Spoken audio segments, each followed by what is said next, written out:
Good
evening. This is the regular City Commission meeting for Tuesday, June 1st, 2021. I'd like to call this meeting to order and ask that you have a cell phone, please turn it to silent or off so that we don't have any interruptions.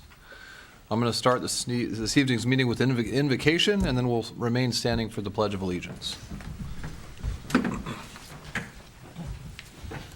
Thank you for this opportunity to come together to craft the future of our city.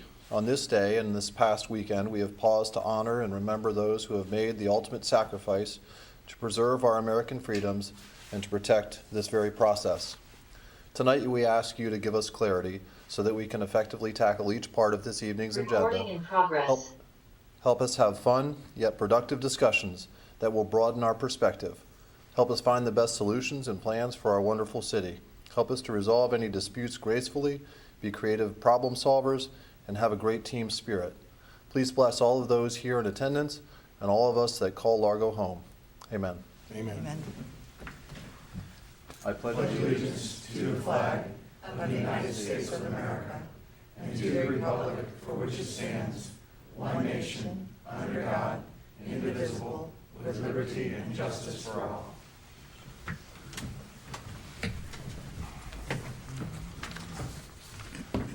Thank you. We have two ceremonial items. We'll start with Pride Month proclamation.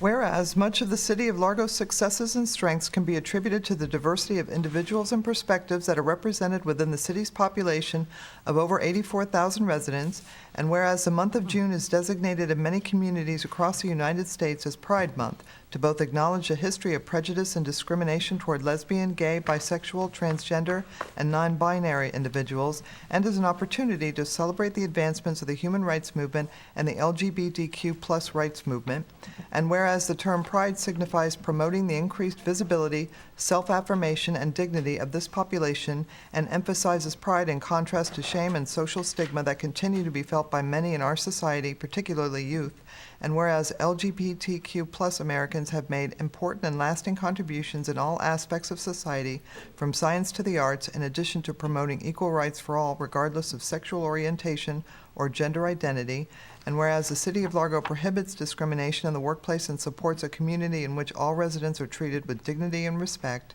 now, therefore, I, Woody Brown, Mayor of the City of Largo, Florida, and on behalf of the City Commission, do hereby proclaim the month of June 2021 to be Pride Month in the City of Largo, and encourage all residents to continue to grow with us in our recognition, understanding, and celebration of diversity, build connections with one another, and live up to the ideals of freedom, equality, and justice. Good evening, commissioners, colleagues, and community members. My name is Eileen Carey, and I am the Community Engagement Specialist at the City of Largo. Happy Pride! Today, we rose the Pride flag at City Hall, and if you missed the celebration, you can join in by watching the video on the City of Largo's Facebook page, where we will also be posting resources all month long, including virtual and in-person events across the Tampa Bay area. Tonight, we have an honoree to accept the proclamation for Pride Month, and I am honored to be able to introduce a wonderful community partner, Anna Alhoud from Community Tampa Bay. Community Tampa Bay has been an incredible partner that offers education on diversity, equity, and inclusion, and believes in creating a community free of discrimination.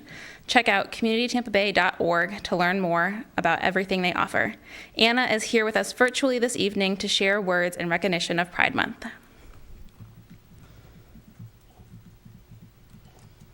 Hello. Before thanking the wonderful people who have made this award and recognition possible, I'd like to recite a quote about teaching from Khalil Gibran that reflects the work that Community Tampa Bay is being recognized for tonight. No man can reveal to you anything that does not already lie half asleep in the dawning of your knowledge. The effective teacher indeed gives his wisdom, but more so his faith and lovingness. The wise teacher does not demand you enter the house of his wisdom, but rather leads you to the threshold of your own mind. Written almost 100 years ago, hence the heavy male perspective, the sentiments expressed in this quote resonate with the heart of our work at Community Tampa Bay. Our commitment to guiding others on the path of self-discovery and community building stems from the conviction that we all have the potential to do good and be good to one another. But in order to do so, we must be willing to look inside ourselves at the parts that don't reflect the progressive future we strive for.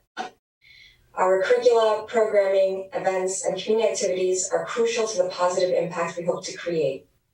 But even more essential in our formula of community building is our faith in people to overcome challenges through hard work and dedication.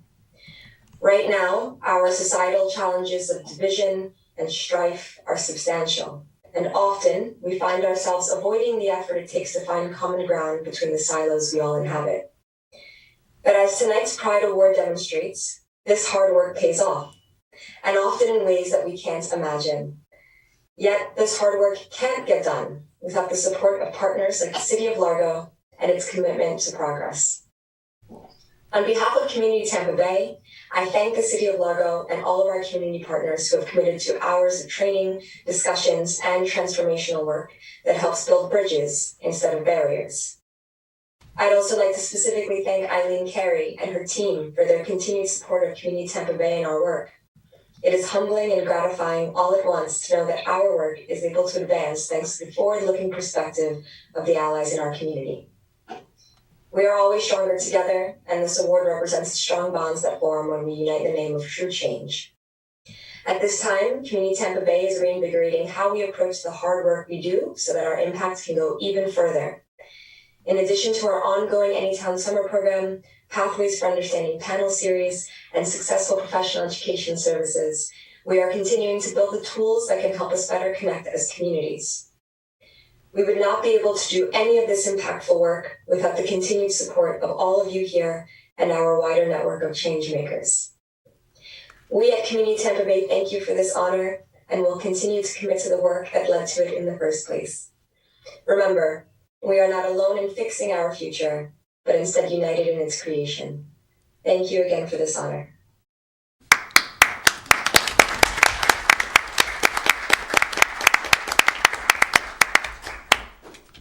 Thank you. Our next item is Code Officer Appreciation Week Proclamation. Whereas code officers provide for the safety, health, and welfare of the citizens in this community through the education and enforcement of the city building, land use, housing, environmental, and other codes of ordinances, and whereas code officers are often not credited for the jobs that they do in the protection of lives and improving neighborhoods, and whereas every day, assisted by support and program staff, they attempt to provide quality customer service to the public for the betterment of the community, and whereas too many times their efforts go unnoticed, even after code compliance has been accomplished due to their efforts and expertise, and whereas code officers are dedicated, well-trained, and highly responsible individuals who take their job seriously and are proud of their community and the local government within which they serve, and whereas the Florida Association of Code Enforcement has declared the first week of June be set aside by local governments to honor and recognize their code officers, Now therefore, I, Woody Brown, Mayor of the City of Largo, Florida, and on behalf of the City Commission, do hereby proclaim the week of June 1st through the 6th, 2021, as Code Officers Appreciation Week in the City of Largo, Florida, in conjunction with the Florida Association of Code Enforcement Officer Appreciation Week. Good evening, Commissioners, Mayor.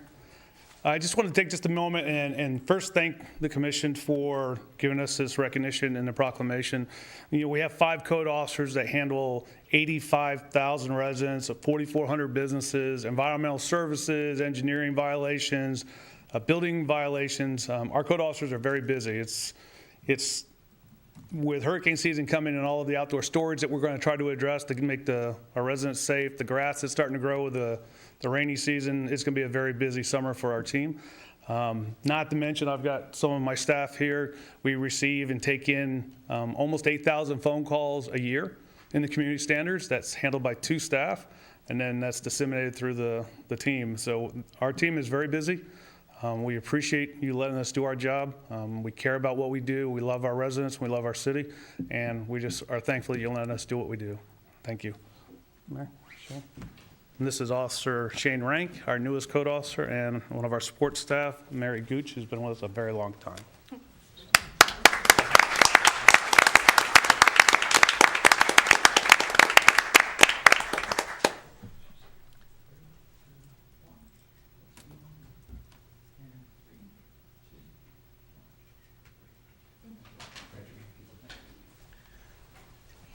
And I just wanted to, I forgot to mention, I do want to mention, thank you to our volunteer code board, who are residents of the city of Largo that work really hard for us as well. So thank you for them as well. Thank you very much. Next, we'll have citizens' comment. If you'd like to speak about something that's on the agenda outside of the consent docket, please wait until that item comes up. Do we have any cards? I have 1 card, Will Parker.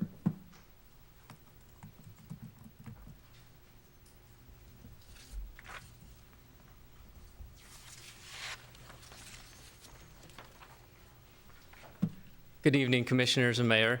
I just wanted to speak briefly on the revision to the team member employment guidelines, specifically on Veterans Day. As an employee of the City of Largo, a disabled veteran, and the chairperson for our Largo Veterans Committee, I think it's important that we continue to honor and show our support for the veterans within this city. Right now, at this current point, of course, Veterans Day is not honored by the City of Largo, and we are trying to change that. We currently have representative of over 50 veterans. Not everybody comes forward and participates in events like some of us others do, but that's why we're here, to provide their voice. Our mission statement within the Veterans Committee is to recognize, support, and assist City of Largo veterans through fellowship and outreach. We want all veterans to feel like they are part of a team and can make a difference. And I've had many veterans approach me and say, hey, the one thing I want changed is Veterans Day. I want to be able to honor that day and be recognized for the sacrifices that everybody has made. Feels like, just back here in November, we did the Veterans Proclamation for the month of November, and I'd like to keep up that momentum. Just recently, we had a Memorial Day barbecue at the Highland Recreation Center. We had a Veterans Day barbecue at the Largo Central Park, and of course, last night, our amazing Memorial Day ceremony. So I'd like to thank you for your support and consideration in adding Veterans Day as a holiday. Thank you. Thank you, and thank you for your role last night at the ceremony. You did a great job. Great job. Thank you. Is that all of the cards? That's all the cards. Next, we'll have approval of the agenda. Move approval. Second. A motion and a second. All in favor say aye. Aye. Any opposed? Motion passes 7-0. Next is approval of the minutes from the regular meeting of May 4th, 2021. Move approval. Second.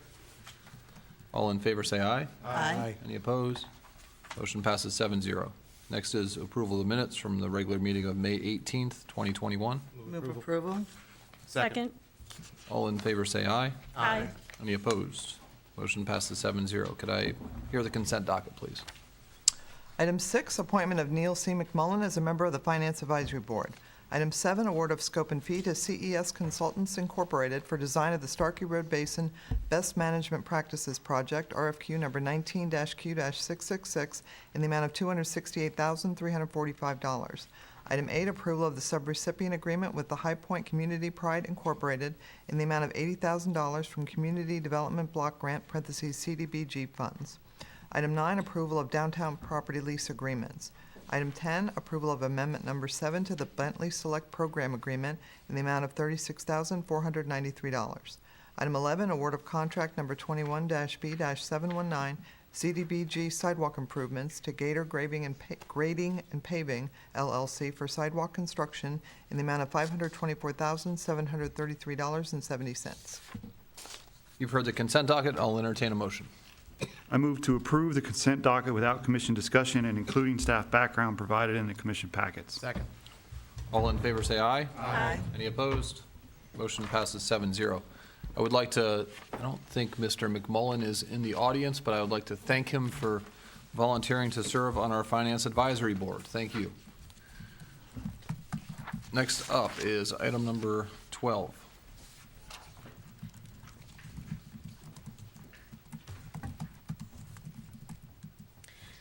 Good evening, Honorable City Commissioners. No changes were made to ordinance number 2021-40 at first reading, which was approved by the City Commission on May 4th, 2021 by a vote of 6-0. Staff recommends approval of second reading and is available to answer questions at this time. Ordinance number 2021-40, an ordinance of the City of Largo, Florida, amending the City of Largo Comprehensive Development Code by amending Section 8.2.5 density and intensity for mixed-use projects in multimodal activity centers, providing for severability and providing for an effective date. Thank you. Do we have any cards on this? I have no cards. Any questions for staff? I move to adopt ordinance number 2021-40 on second and final reading. Second. All in favor, say aye. Aye. Any opposed? Motion passes 7-0. Thank you. Next is ordinance number 2021-52.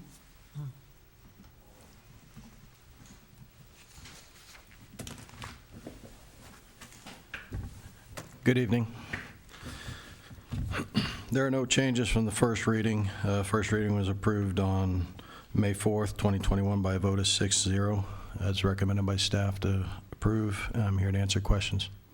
Ordinance number 2021-52, an ordinance of the City of Largo, Florida, amending Section 13-19, Article 2, Chapter 13 of the City of Largo Code of Ordinances by adopting the 7th edition of the Florida Fire Prevention Code as the applicable fire safety code in the City of Largo, providing for severability and providing for an effective date.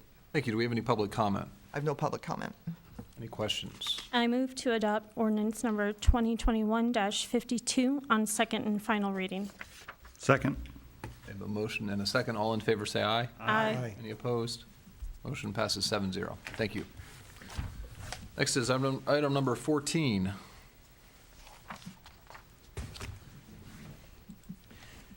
Good evening.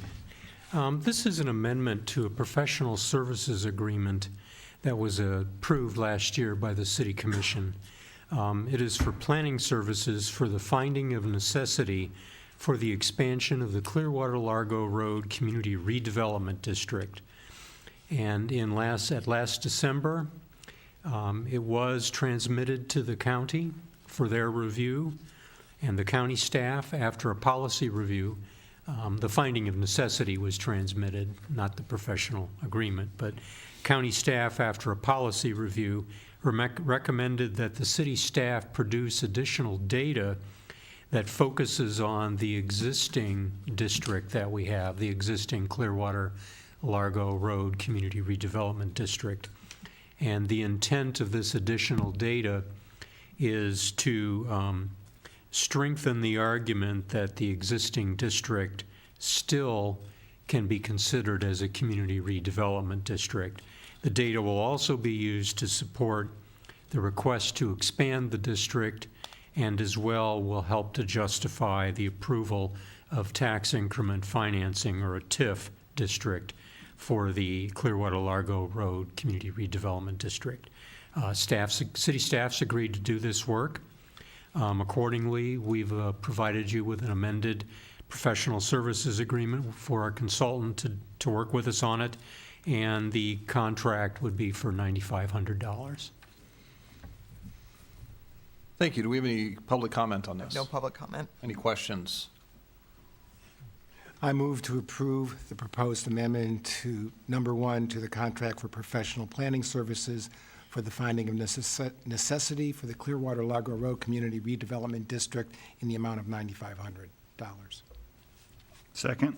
I have a motion and a second. I do have a question from Commissioner Smith. Maybe I missed it. How long will this take? Well, once the agreement is executed, we'll go back to work with our consultant. We estimate about a month to a month and a half to do this additional work. We'll transmit everything back up to the county. They will take their review. I think we're probably looking at a county commission hearing September, October, probably October of the year, for the delegation of redevelopment authority. So that gives you kind of what we understand as the timeline. Okay. Maybe it's me. I watched this county commission meeting. What kind of question, like, was this, I didn't catch this as a question, so this is just us covering our base on this? Am I correct? Well, this came out of a staff review, county staff. So the commissioners review. didn't ask for this? The commission has not taken action on this yet. Okay. Okay. Well, okay. All right, thank you. Thank you. Any other questions? Vice Mayor Robinson. Thank you. So just to clarify Commissioner Smith's question, this was given to staff and staff recommended to you before giving it to the county commission that we should do this additional work to kind of improve our odds at the county Yes. commission. That's a good way to put it, yes. Thank you. Does that answer your question? Not really, but. Okay. Well, I'm glad I could help. No, it's more that. Thank you for the effort. Rephrase that question? We'll address the commissioners that seem to have concerns or comments at that meeting. I know Commissioner Seal seems to be kind of taking an interest in this area, and the High Point area in the meeting. So I just want to make sure that we're not spending this money and it just circling a wheel to cover something, and then it's, yeah. So, all right, I'm okay with it. I still have questions. All right, well, now's the time for questions. Okay. What extra kind of, the rest of the area, what things are they going to cover? Is it going to be the same kind of criteria that was with the consultant? Are we going to look at? We'll go back to look at the data that was originally collected. We've actually started doing that so we could kind of scope out what the contract might include and update it. I think it is our intent and our belief that the data will probably show that there is still a strong need in the area for community redevelopment assistance. Okay. So that's specifically for the existing CRA. That is correct. So you're looking at all the things that would, all the parameters that would make it a CRA in the first place. Yes. They just want to see if there's been such development and investment in that area that it would no longer really be a CRA. Correct. What we'll do is we'll have current data for both the existing district and then for the expansion district. So in effect, we're kind of leveling the playing field up. Right. Okay, thank you. Vice Mayor Robinson. Thanks. Just real quick. So my understanding from Commissioner Seal is that she is concerned that that area does not need to still be a CRA. So the reasoning for this would be to help her understand that that area continues to need that CRA plus the expansion. Yeah, I agree. That's my understanding of the I think that's my concern. understanding as well, and I would invite any commissioner that has a concern about it to take a turn off of Largo Road. Clearwater Road, correct, right. Agreed, 100%. So I think this is a good thing. I mean, obviously, staff is, just like our staff here, kind of knows what this commission wants. I'm sure the staff at the county is doing the same thing and giving us, by doing this, the best odds of continuing to have that CRA. That's the way I see it. And I understand that doesn't answer your question, but. No problem. Well, I didn't think it was, but. And I'll tell you that I think a lot of the challenge that the county faces is that there's been communities in this county that have put forth CRAs that are not close to what all of us kind of expect a CRA to try to be established in, and that's what they're trying to prevent is from areas that, are a block from the Gulf of Mexico, probably not going to be a CRA. Or shouldn't be, at least in my opinion, and probably in most county commissioners' opinion. And I think this area, while it has improved in the last 10, 15 years with some city investment, which is the whole point of having a CRA, it's got a long way to go, and I think that the data will show that. Agreed. All right, I did have a motion and a second. All in favor, say aye. Aye. Any opposed? Motion passes 7-0. Thank you. Next up, we will have item number 15.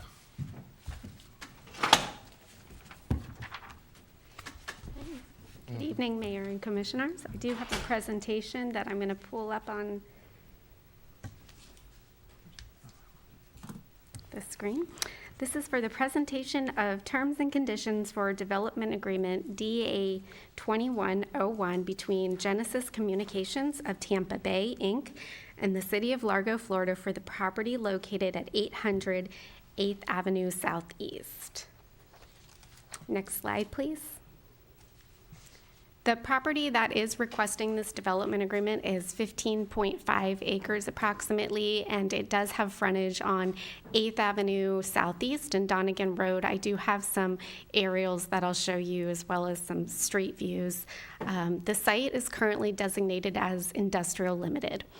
So there's an improved agriculture use on the site, but what they would be intending to do is they would like to amend the future land use map to a residential low-medium category, proposing 231 multifamily units with 30% affordable using our Chapter 14 incentives. On April 6th, the Commission authorized the DCO and staff to negotiate terms. Next slide, please. So this is just a locational map for you to show you where the site is. And you can see the development around it. So it's highlighted in green, and it is 15.5 acres. That's 8th Avenue Southeast. Might be a little small on the screen, but that's 8th Avenue Southeast to the north and Donegan Road to the south. And if you continue westward on 8th Avenue Southeast, you'll get to Seminole. Next slide, please. So this is just a street view looking from the corner of Donegan and 8th. So you're kind of looking southwest onto the property as it is today. Next slide. And this image is actually looking away from the property, but it's looking towards Largo Central Park and the Largo Middle School. So you're seeing that intersection there with the CSX crossings. Next slide. So I will mention that we did receive 7 residents have submitted public comments so far that we're tracking and that should have been shared with the commissioners. You may have been copied on those originally. So what staff has done was we've saved those and used them as the basis to negotiate terms and conditions with the developer. So that was very helpful. Most of those concerns were based around traffic, signal timing, safety, sewer, stormwater. So we really tried to capture throughout the negotiation process those comments that were received from the New Haven condo community.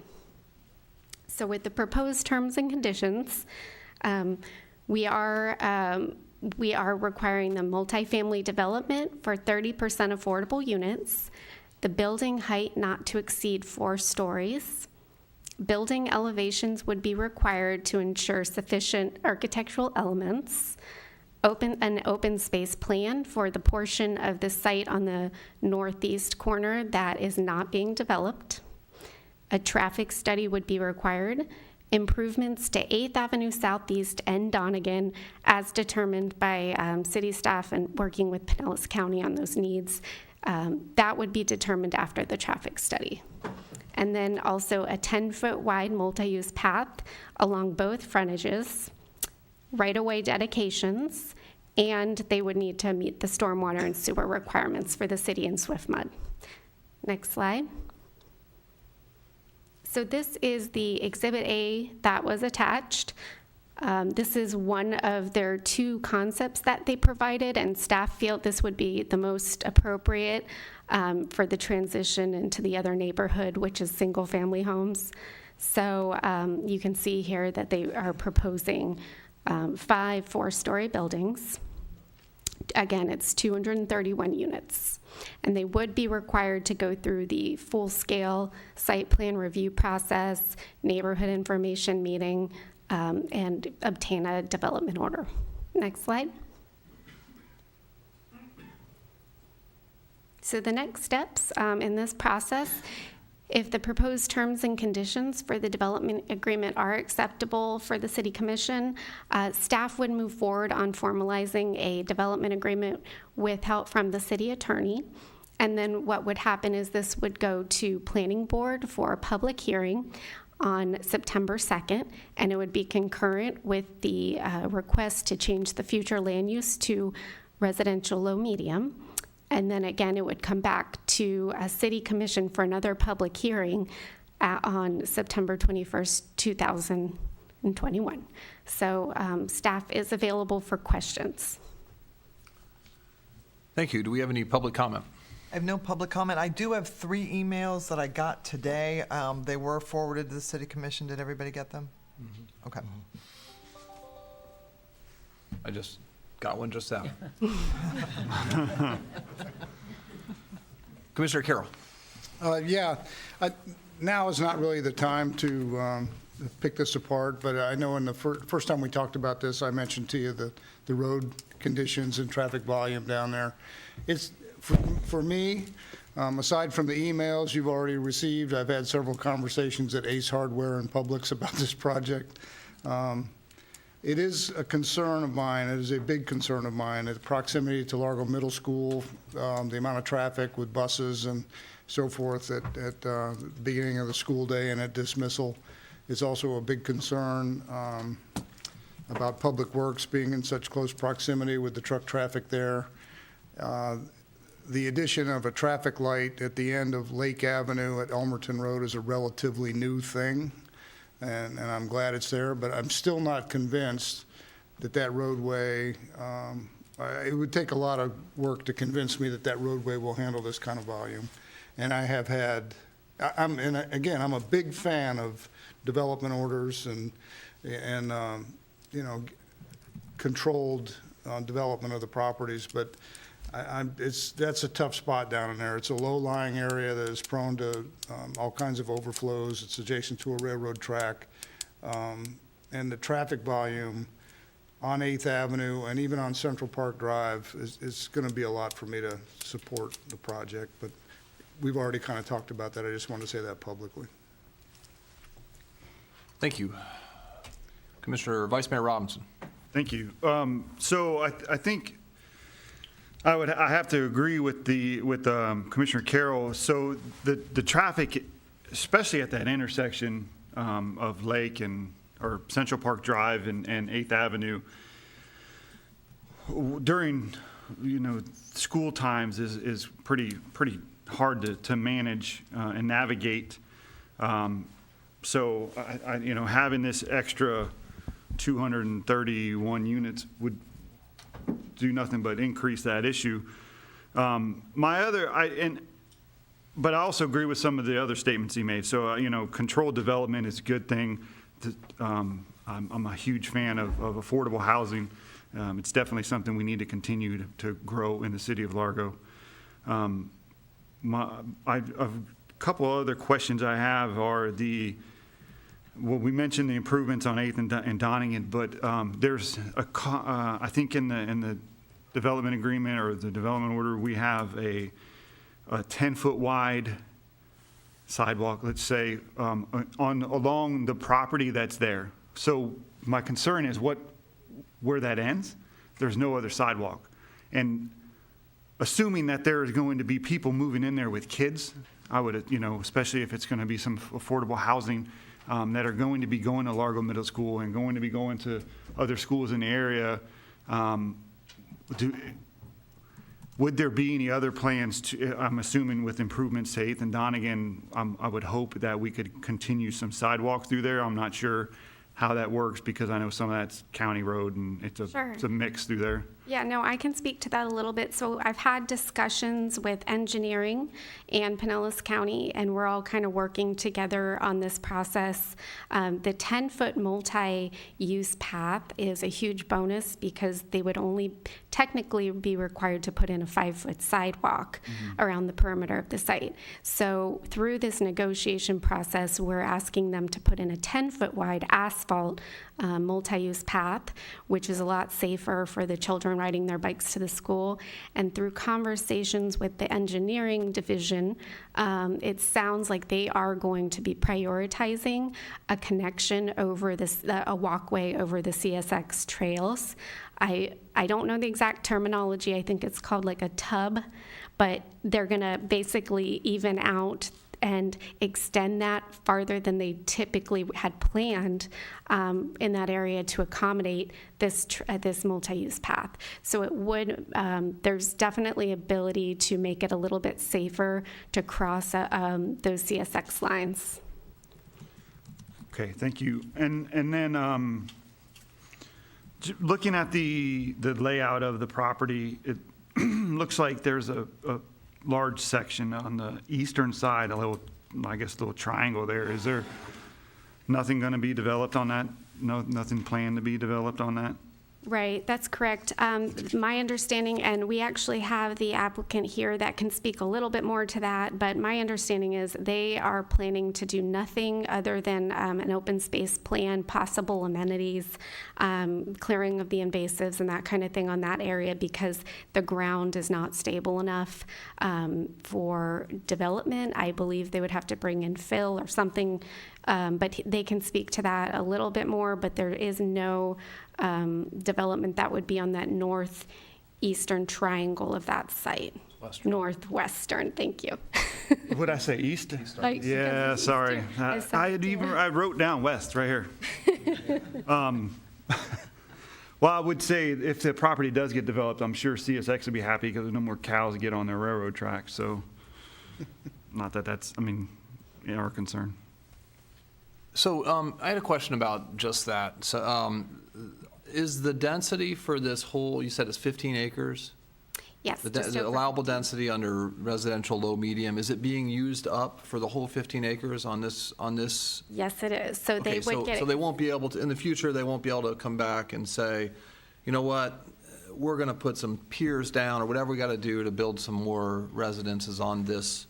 Nope, they're going to preserved green use it all. space. Yeah, it's Okay. not submerged land, so they can technically use that density on the other portion of the site. Okay. Can I just make a caveat? I made somebody That's nervous. assuming that there's no changes to the land development code that the commission will Correct. approve that will allow additional density in that zoning, in that, land Understood. use So, district. so as it stands with RLM, they're using the density on the proposed? Yes. Okay. yeah. I had a question about, on the map, it has a 30-foot type C buffer to the south and to the east, kind of between that and the single-family properties that are adjacent on that side of Donegan Road. What is a type C buffer? So that is, type C buffer is more canopy trees per linear feet. Hedges, it is 30 feet wide. So it's a very wide buffer so that those properties, the single-family homes, are less impacted. And that's going to be outside or on the south side, it's going to be to the south of the parking spaces and the garages. Yes, so they're going to have it wrapping the whole length of the south and along there's two properties. You can kind of see where it makes a turn on the eastern side. There's two single-family properties there as well, so they're going to put the type C buffer. And to be clear, the improved sidewalk or mixed-use path or whatever would be along all the way from the railroad tracks until their property ends on Donegan or Lake or Donegan, I guess. Yes. All the way at that little cut-in where the houses are. Yep, right where the houses are, and then that gives potential eventually for us to continue that path if we move forward on any redevelopment in that area, but it just gives us the ability to make a safer connection to the school.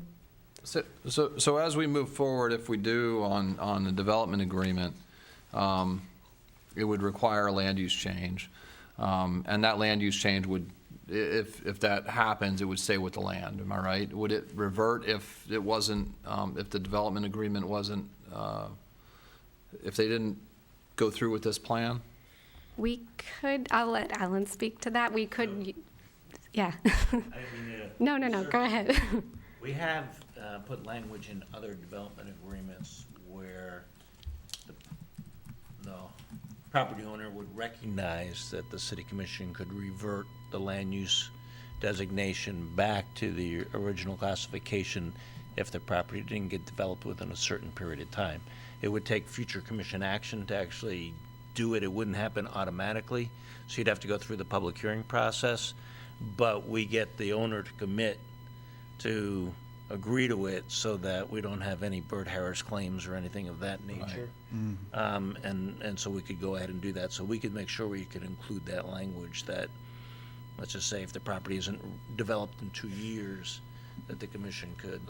So it doesn't seem to me like, you drive by there, it doesn't seem to me like it's industrial limited property. So does anybody know how that was zoned, or it was given industrial light or industrial limited? I don't have the history of why, but I do know that that site has been a challenge for quite some time, and we've approached Ford Pinellas about it on several occasions. With it being an industrial limited property, it doesn't have the best access for trucks and just visibility, so it has had a hard time developing, but technically, right now, it could develop with any allowable industrial limited use on that property. What are some examples of that? Actually, I do have a list. 1 second.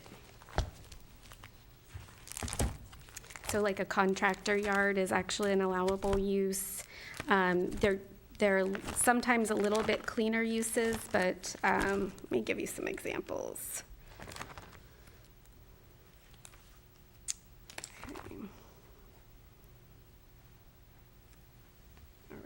So bulk sales of fuel and oil, contractor yard, dry cleaner plant, fire ranges, food process plants, freestanding broadcast facilities, industrial parks, kennels, manufacturing. So that would just be probably the biggest one that it could most likely to be. Stables, resource recovery facilities, and storage facilities. So there's a lot of different industrial-like uses that it could, right now, it would not, it's all handled administratively. So if they came with one of those uses, it would just go to site plan review. Okay. Commissioner Gerard. Thank you. If the development agreement was reached, it would go to the planning board at the beginning of September and then come to the commission mid-September, our second meeting of September. Yes. And how many hearings would it have to go through? So a development agreement only has to go through 2 public hearings. So the first public hearing would be planning board, and then it'll go to city commission concurrently with the request to change the future land use, but it would be a public hearing at that at the first city commission meeting, and then if that was approved, it would be done at that point. It would. Okay, and then what is the process following that? Does it go to Ford Pinellas and then go to the county for their review and approval, because this is what you would call a sizable development?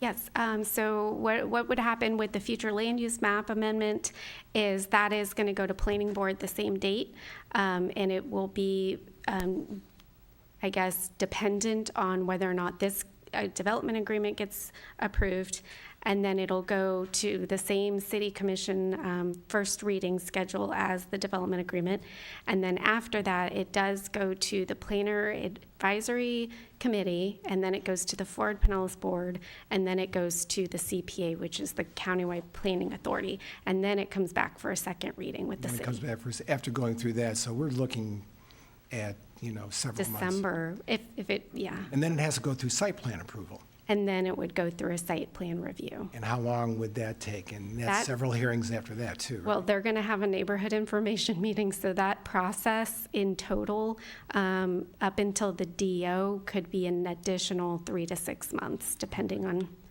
Okay.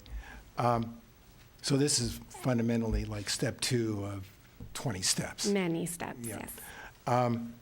There's a cement plant down at the end of Donegan Road there. Is that still active? Is that still working? There was a cement plant? Are you talking about Turtle? Or are you talking about this on Donegan, Yes, on Donegan. where we're next to the fire Yeah. tower? No, it's a contractor laydown yard, I thought it was. I believe. Wasn't there a cement plant down There there? used to be, Yeah, but it's closed. I believe. Yeah, I think this, if we're thinking about the same spot, there's a right next to lot 14 or whatever it is for city that, but its frontage, Donegan is I think it's a contractor laydown yard or a storage, people store There are two. contractor equipment there. There are 2 yards down there, aren't there? Whatever. I was just wondering if it was still active or not. I don't think the concrete plant. All right. Well, thank you. Thank you. Thank you. Vice Mayor.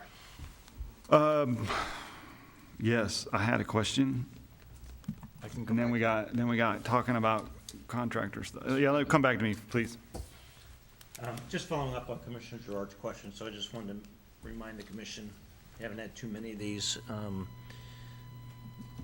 As the process goes along, the development process goes along, you have less and less discretion. Yeah. So this is when you have the most discretion. You have the least information, but the most discretion. So that's kind of ironic in our process. When we get to the site plan, it becomes, you have much less discretion in terms of approving the project at that point. You have a little bit more with the development agreement because we can put some controls in the development agreement on what the site plan's gonna look like. But by the time the site plan comes, you're not gonna have very much discretion in terms of your input on the project. So I just want you to keep that in mind. If there's something you want in the development agreement to control that site plan, assuming you direct staff to proceed with the development agreement, it's either now or when we bring the development agreement back in September that you want to make sure that that's included in the development agreement. Okay. Thank you. Thank you. Commissioner Smith. Sure. The question, the proposed design, is that just one exit out on 8th that they're looking at? Right now, yes, they just have one. And actually, they had another concept. We have to select one concept to go with the development agreement moving forward. But the other concept was actually one larger building, but it had the same, just one access point off of Donegan. And we did coordinate, we reached out to Pinellas County, and they were already mentioning that they might like that to shift a little bit further away from the curve of Donegan and 8th for safety reasons. That was kind of my question. Yeah, 'cause that, it's really close to there, and I sat out there for 2 hours watching cars go past there, and yes, and so we actually built that into the development agreement terms, and I think I put it under,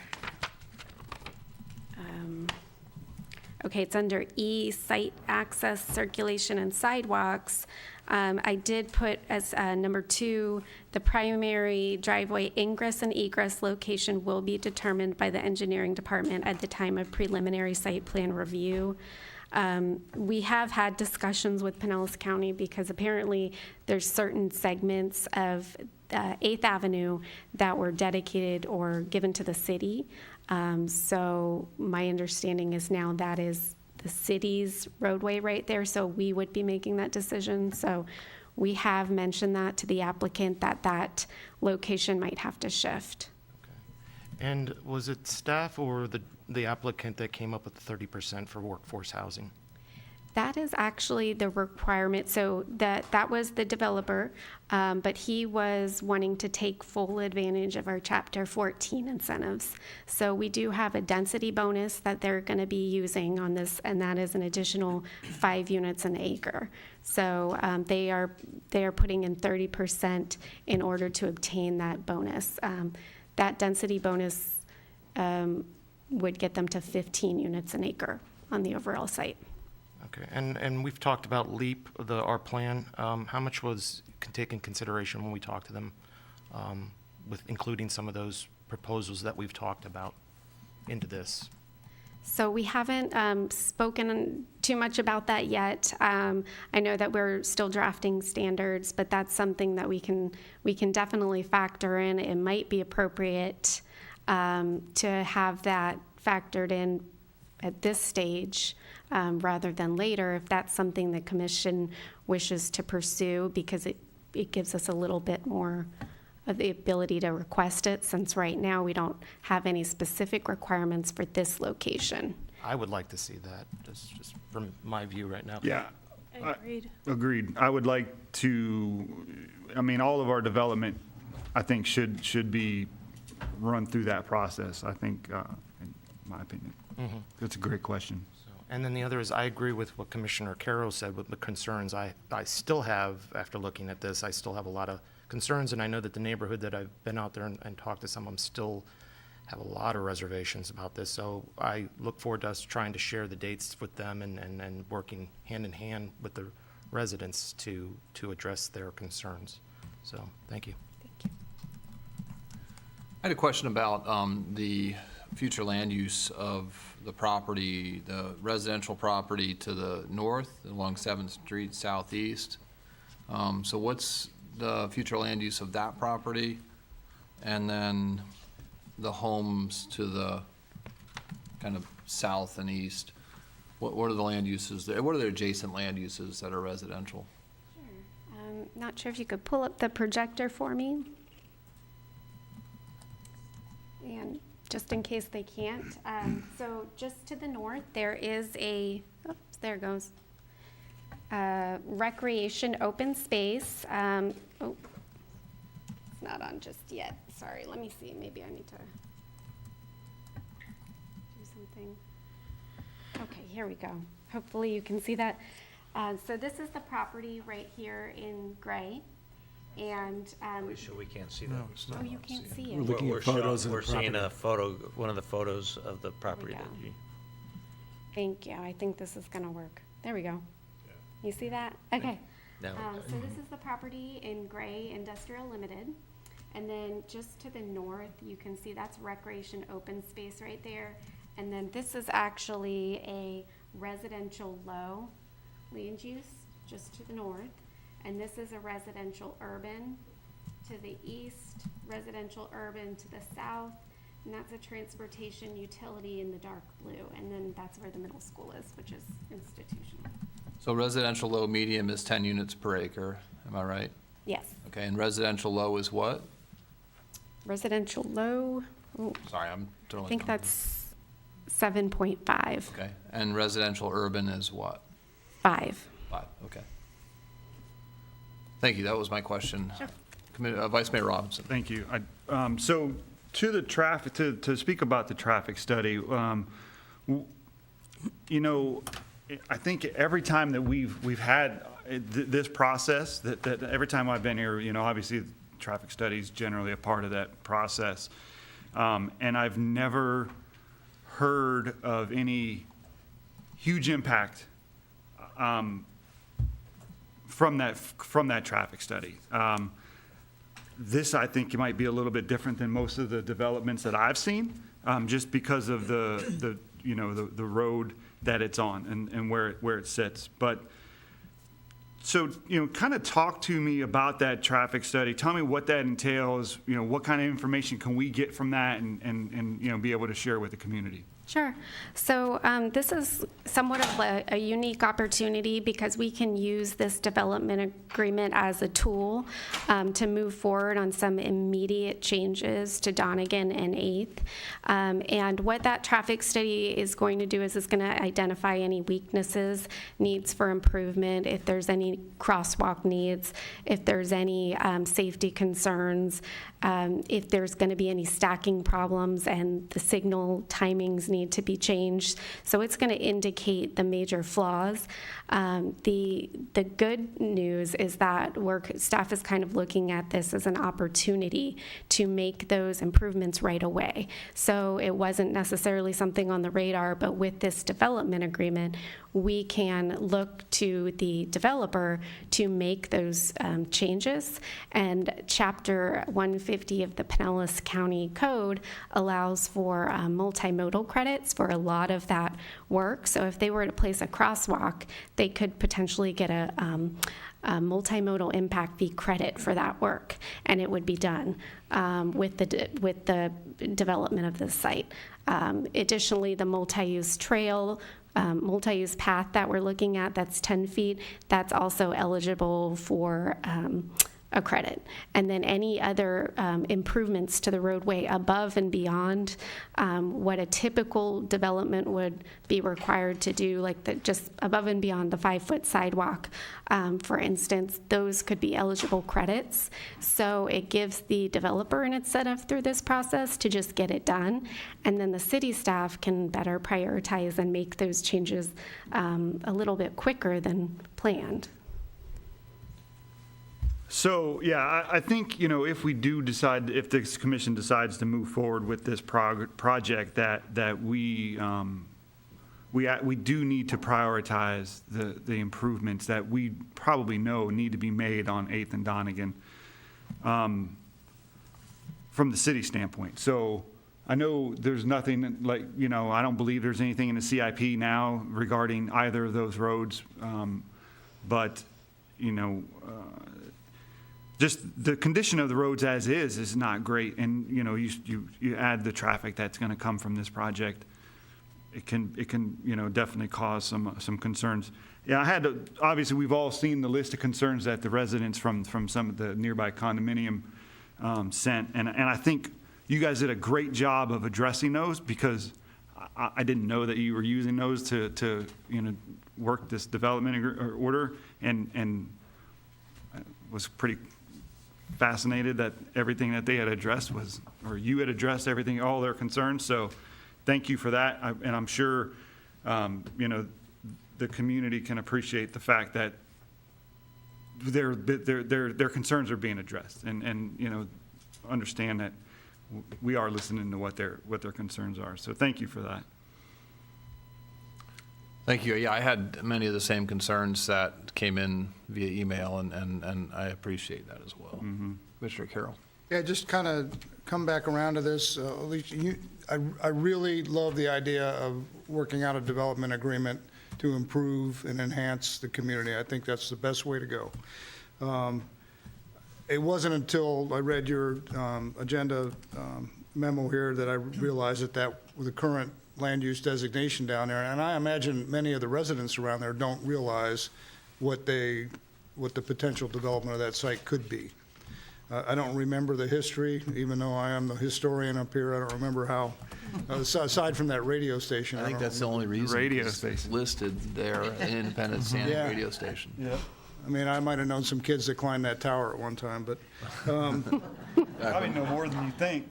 and I know there's been a lot of debate over the years about the 142nd Avenue corridor, which would cut right through there. There was high hopes that it could cross the CSX railroad tracks at 16th Avenue. Those kind of things would make this more plausible to me. So I'm not sitting up here saying I can't be persuaded, but I think it would behoove us to communicate the current land use of that, because I think people would be surprised what they might have as a neighbor. But I really, that 2-lane road has been the subject of so many complaints over the years, for everything from speeding to flooding to livestock, as the vice mayor mentioned. It's got that 90-degree turn right there. There's no sidewalks for the school kids. There's all kinds of improvement opportunities there. But I'm not sure where all those cars are going to go. If you've ever witnessed someone trying to make a left turn off of Central Park Drive onto 8th Avenue, especially at school dismissal time, it's unbelievable. And we used to have a lot of truck traffic complaints there, no truck route, and Public Works is right next door. So having been in an operational department that would sometimes, I would ask myself, what fool approved this project? Because all of a sudden you have noise complaints and pedestrian accidents and, you build a house next to the airport and then complain about the planes, that kind of thing. So I know you know where I'm coming from. And I know there's a lot in this process, but I was glad that Mr. Zimmett pointed out the fact this is the time we have the most discretion. And this is the time we can put these things out in front, because I don't want anybody, a developer, to go, work on a project only to find out, 6 months from now, we're going to say, no way, that can't happen. But again, it's all about communication, and it's going to take some really good diplomacy to convince those neighbors this is a good idea. Thank you. Thank you, Commissioner Hulk. So just basically to piggyback on what's already been said up here, those are some of my concerns. And after Mr. Zimmett relayed about, okay, this is when we need to make these decisions, because at first I was like, oh, cool, we have 22 steps. We can go, kind of walk this along and see how it goes. But, so my concern is, the citizens that live in those neighborhoods already, the traffic there is and has always been, a problem there. I think back to the change in land use on Rosary in 19, when we were talking about changing that land use, and the people that came to us about the traffic. And I drive that way a lot because I like to see, did we make the right decision? And I know that the talking about developer. Bel Air in 19? Bel Air, I'm sorry. Yeah, no, that's yes. right. So, and I do drive that a lot just to see, and I haven't noticed too much difference, but I think it's the same amount of Yeah, units similar also, number in units. 239 units. But it doesn't have the schools there. It doesn't have the bus traffic, our public works traffic, Central Park traffic. So that's one of my main concerns, and not being able to, to me, there's been public input about it, but not enough, because it's like, do people really realize what this is all about and what these changes are going to be in their neighborhood? So, and I know that you have reached out, and I know that the condos, the people that live in the condos, but I'm always in fear of not enough people knowing, and then we make a decision, and then, we get the wrath of, I didn't know anything about it. So, like I said, I know you're reaching out to people, but I want to make sure that everybody in that area knows and is aware of what the situation is, and what, that I just want the input, and that's what I've always asked for from our citizens is please, make contact with us.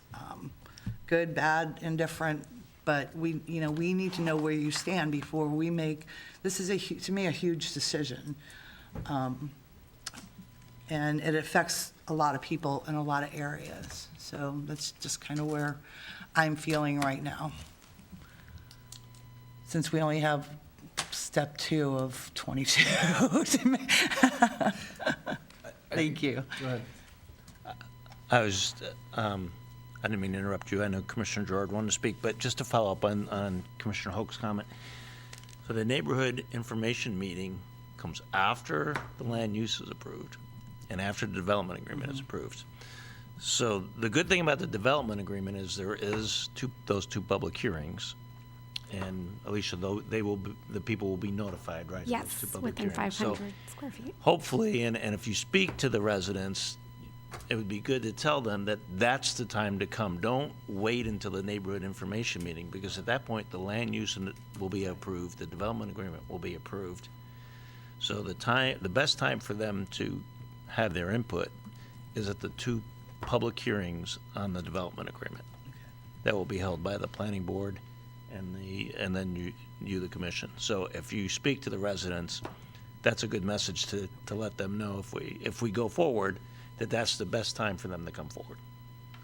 Thank you. Thank you. Commissioner Gerard, I think we have somebody who wants to come up to the podium. please. Mayor Brown, Commissioners, Kevin Reale here with the applicant. And the discussion here, as we expected, to be a lot about traffic and then also about informing the community. We've already heard discussion about how one of the important things with traffic is going to be to compare this to what can be developed there. And you know, while the idea of having that density there may come as a shock to some of the residents, and we will talk about this later, but we feel that we're going to be able to bring you all something that fits better than what could be brought. And as far as informing the neighbors goes, we're happy to put in the development agreement a requirement to have one of those neighborhood outreach meetings, whatever the terms are that would happen for site planning. We can do that before the FLUMA application if that would make the commission happy. Thank you, sir. Thank you. I'd be interested to know, and you probably don't have these numbers, but the Parkview neighborhood just kind of around the corner and across the street to the north, how many houses are in that neighborhood? If you know that, how many units, and I know this is apples and oranges, but how many units are in Lincolnshire across the street? I think there's probably well over 300, 400. Now it's seasonal, but I've seen, one thing I've seen with development, we've had some other apartment complexes much bigger than this, that the traffic impact was much less than I expected, than the people nearby expected. So, I don't know how many cars people see coming in and out of Parkview, that neighborhood, but there's probably 100, 150 single-family homes in there. So when you talk about dropping 230 units in a spot that's been undeveloped since we all were children, you're concerned, right? You think, okay, there's going to be 200 cars leaving there at 9 o'clock in the morning. Once it's developed, oftentimes every time that's not necessarily the case. So I'm certainly not a traffic expert, but I've had traffic impact explained to me on many projects, and it's usually not nearly as intense as you think it might be. I think that the affordable housing and multifamily housing got close to Largo Central Park. The middle school would really be a good thing, especially if it had really good pedestrian access, which it doesn't right now. So it could tie together that area quite a bit if the traffic flow concerns are taken care of and looked at seriously. Commissioner Gerard. Thank you. And just continuing what the mayor said, what kinds of traffic improvements would actually be possible along 8th Avenue Southeast and Donegan? I heard, you mentioned crosswalks, and I suppose signalized crosswalks, but if the traffic study, and I'm not saying it would, and this is very speculative, but if the traffic study said we need to improve that road, or that road would need improvement, it doesn't appear to me that there's much room for improvement on that road. So what would be available? Are we going to put up more stop signs or a traffic light at Central Park Drive and 8th Avenue? Or? Those are great questions. So the traffic study is going to reveal a lot in terms of stacking and peak travel times and how it's going to impact the school and whether or not the signal timing is going to be sufficient, because that's all stuff that we can work out through after this traffic study process. We can work to make sure the signal timing lets the right amount of cars out so they don't stack up all at the same time. There's two key intersections that the residents had concerns, and one was the Lake and Ulmerton, I believe, and then one was the 8th and the Seminole. So the traffic study would look at that. It would also make sure that there's sufficient turning capability to get in onto the roadway, safety, overall impacts through the traffic study are just going to allow us to provide enough other words, if we have like a right-of-way, dedicated right-of-way, which we've required as part of the terms and conditions, and we ask for that right-of-way, we could potentially use that to either expand the road in a certain area if it needed it, or something like that. So there's just different ways to kind of mitigate. My understanding from the engineering division is that they wouldn't be putting speed humps or anything to address the speed necessarily on a collector, but I think there are alternate ways to do that. I understand that you can put like a speed posting so that people can see what speed they're going, and there's just different techniques you can use, but we're hoping that that traffic study is going to give us an indicator of what the problems are going to be. When you talk about timing the signals to mitigate stacking, would we have any control over the signal at Lake and 688? So we have been working with Pinellas County, and we will be working with FDOT to ensure that if the timing of those signals is going to be an issue, that we can get that resolved as part of this process. So that would be one thing that the city would actively work to achieve and address through this process. Okay, thank you. Thank you. Vice Mayor Robinson. Thank you. When we were talking about the development agreement, and I believe the representative of the developer was up here, we are only required to send those notices to 500 feet from the property, right? I don't believe, maybe it does, but I don't believe New Haven condominiums falls within that. The radius. So yeah. can we make sure that, I don't know if they have a association, thank you, or something, but can we make sure that those folks are also notified? Because that's, from my knowledge, from what I can see, the majority of the questions and emails came from that condominium association. Yes. So Absolutely. if we can just add that into the group of people that we're notifying. Yep. Sure. Just introduce who you are, please, if you could. Carlos Yepes, Bel Air Development, 6654 78th Avenue North. We're the development company doing the development. I have personally reached out to those people, even though they're more than 500 feet. We take a very personal approach to the developments because we live here. So we want to know that everybody knows what we're going to do. Also, most of these people had no idea what this property could be developed as. They thought it was just single-family houses. Today, we can build 4 hotels on this property easy, each for 120 rooms. Think of the traffic, what that would be. We can put a flea market with no approvals. We can put warehouses, retail warehouses. So our traffic will go from what we're going to generate to at least 6, 7, 8, 10 times. So that's the part that the residents had no idea. But I have personally reached out to the ones that had phone numbers in the public emails that were sent to the commissioners. I didn't reach out to you because I didn't think it was proper for me to do it except at this meeting and in this form. And I thought you want to know that we will set up as neighborhoods, and we took it upon ourselves to set up meetings with them. Have offered to meet at their neighborhood, their club association, whatever they want, to tell them what we're going to do and how we're going to do it. Part of our development is to leave the northern portion of the property, northwest, totally open as a more of a park for our development. The soil conditions on the property are due to the 1940s, 1950s. There used to be a lower area there, and they filled it up with C&D material, basically construction debris. And it's pretty much prohibited to reclaim that land. So, but you can turn it into a parking lot, you can turn it into low structures, but we're not going to put multi-story buildings on those lands. So that's where we need to kind of consolidate to the south and leave all that open, which I think is a great opportunity. And we think this fits better in the neighborhood than doing an industrial development here. I mean, can you imagine a transfer station here of C&D, trucks going all day. So that's all I have. And if you have any questions for me, I'll be glad to answer.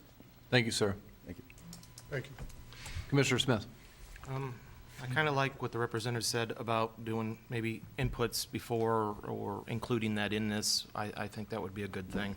I'm very impressed with the community that got involved now. Yes, some of the information was kind of, what are their concerns, and like many of the commissioners up here have said are our concerns, and I'm very happy that you've included that in.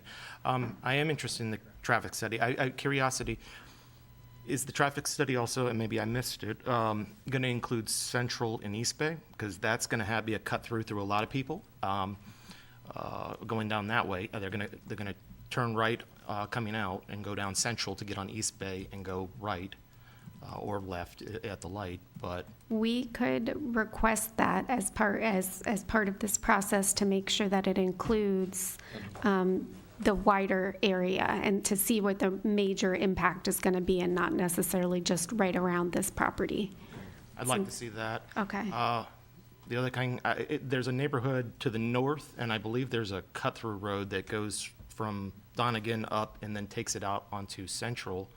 Are we looking at a cut-through there where they're not going to the light or going down to the stop sign to turn down Central? And next thing we're doing is looking at a neighborhood that wants traffic, calming study devices in their area, because now, and like the mayor said, sometimes development don't get as much traffic as we think, and this would be the best opportunity to study those and make sure that doesn't happen and calm some of those nerves. The other, and also with the citizens that did send in cards, I would say try to reach out to them now and let them know those dates. So it sounds like they have a good connection of someone who's very good connected who can get that out to the residents. I'd like them to know the dates of these two meetings, because if this is important to them, I really would like to see them out there. So, thank you. Thank you. Commissioner Finger. Thank you. I can certainly understand the concerns regarding traffic. I think that all the development that we've seen that has come to us, we talk about that, and then we talk about how it goes through the site plan review process, and then it's addressed at that time. I have complete faith in our engineering department that after we have a traffic study done, after they've had it done, that our engineering department will know what to do with that information, and they'll know where we should have, as it states in the report here, where we should have our ingress and egress, as well as if any improvements, which may include, I think this was just asked in a previous question, crosswalk and pavement improvements. That's all going to be revealed with that doing the traffic study, and that will actually give us an opportunity, more so, to see what we could do to improve the area for everybody that is there, because it may not be, as has been said by the mayor and some others, it may not be what we have thought in our head as such excessive traffic, but instead, we may have opportunities to make that a better area for everyone who's there, because we'll have the opportunity to ask, or to not even ask, but to put in the development agreement as it has, that you'll now have a better multimodal area with these 10-foot wide, sidewalks as opposed to none. And so and not everybody has a car. People are working virtually, or there's all kinds of various things that have impacted our economy and the way we live today, that our assumptions are what they are, but we don't know until we see that impact study done to really know.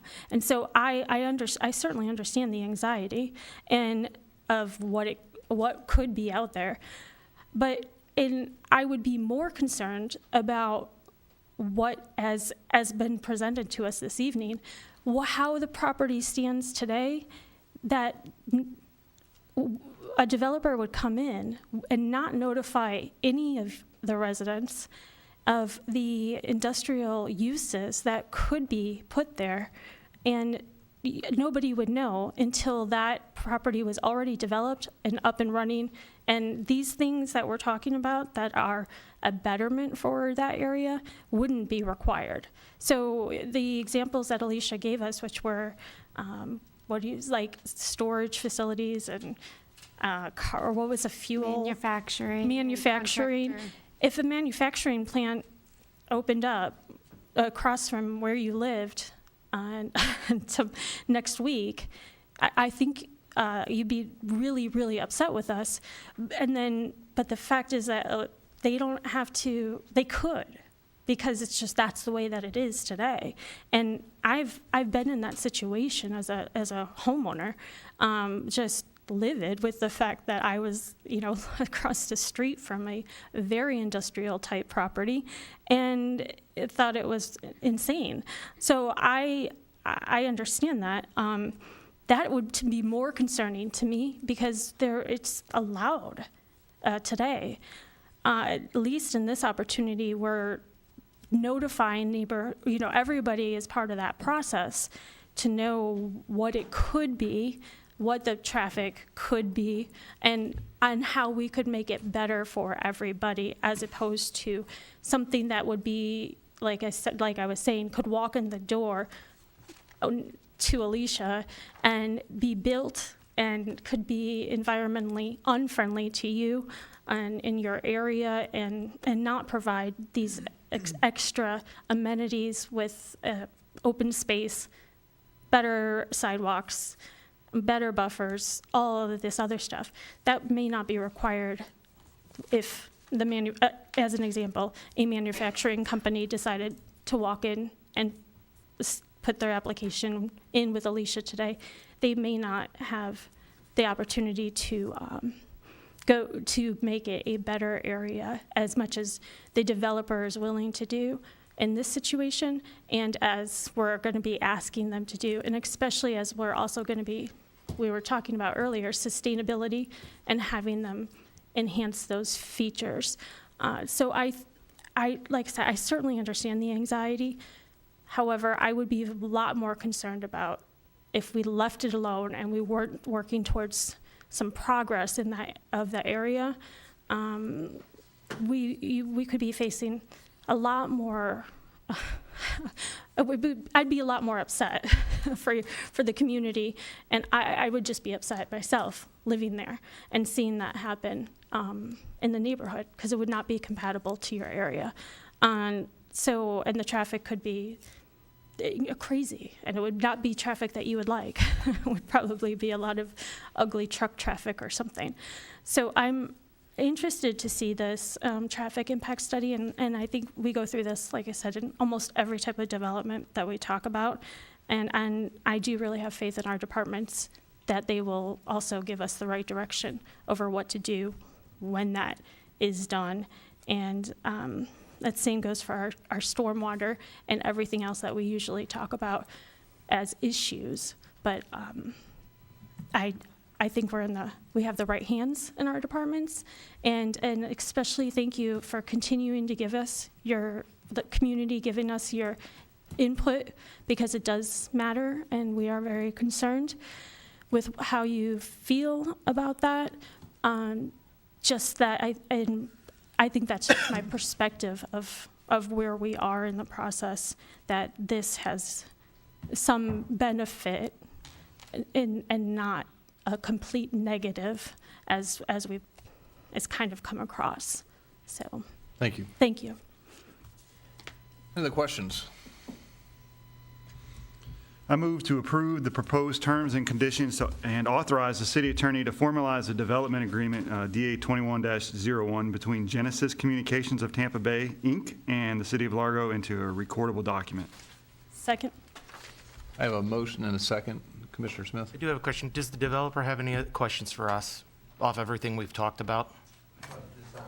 Okay. Thank you. All in favor, say aye. Aye. Aye. Any opposed? No. Motion passes 6-1. Commissioner Gerard, do you have? Yeah, Mr. Mayor, would we amend that? Of course, the vote's already been taken to include the sustainability and also the meetings. Talk about that when the development agreement comes back to us. I'm wondering, I actually had the same question for our city attorney as to whether or not that should have been a motion with conditions, with the three. I think we have our direction. Okay. I don't think it needed to be included in the motion at this No, stage. okay. Thank you. I think we understand. I've And made, what about the as other one? Commissioner Jordan knows, I've been making notes Yeah.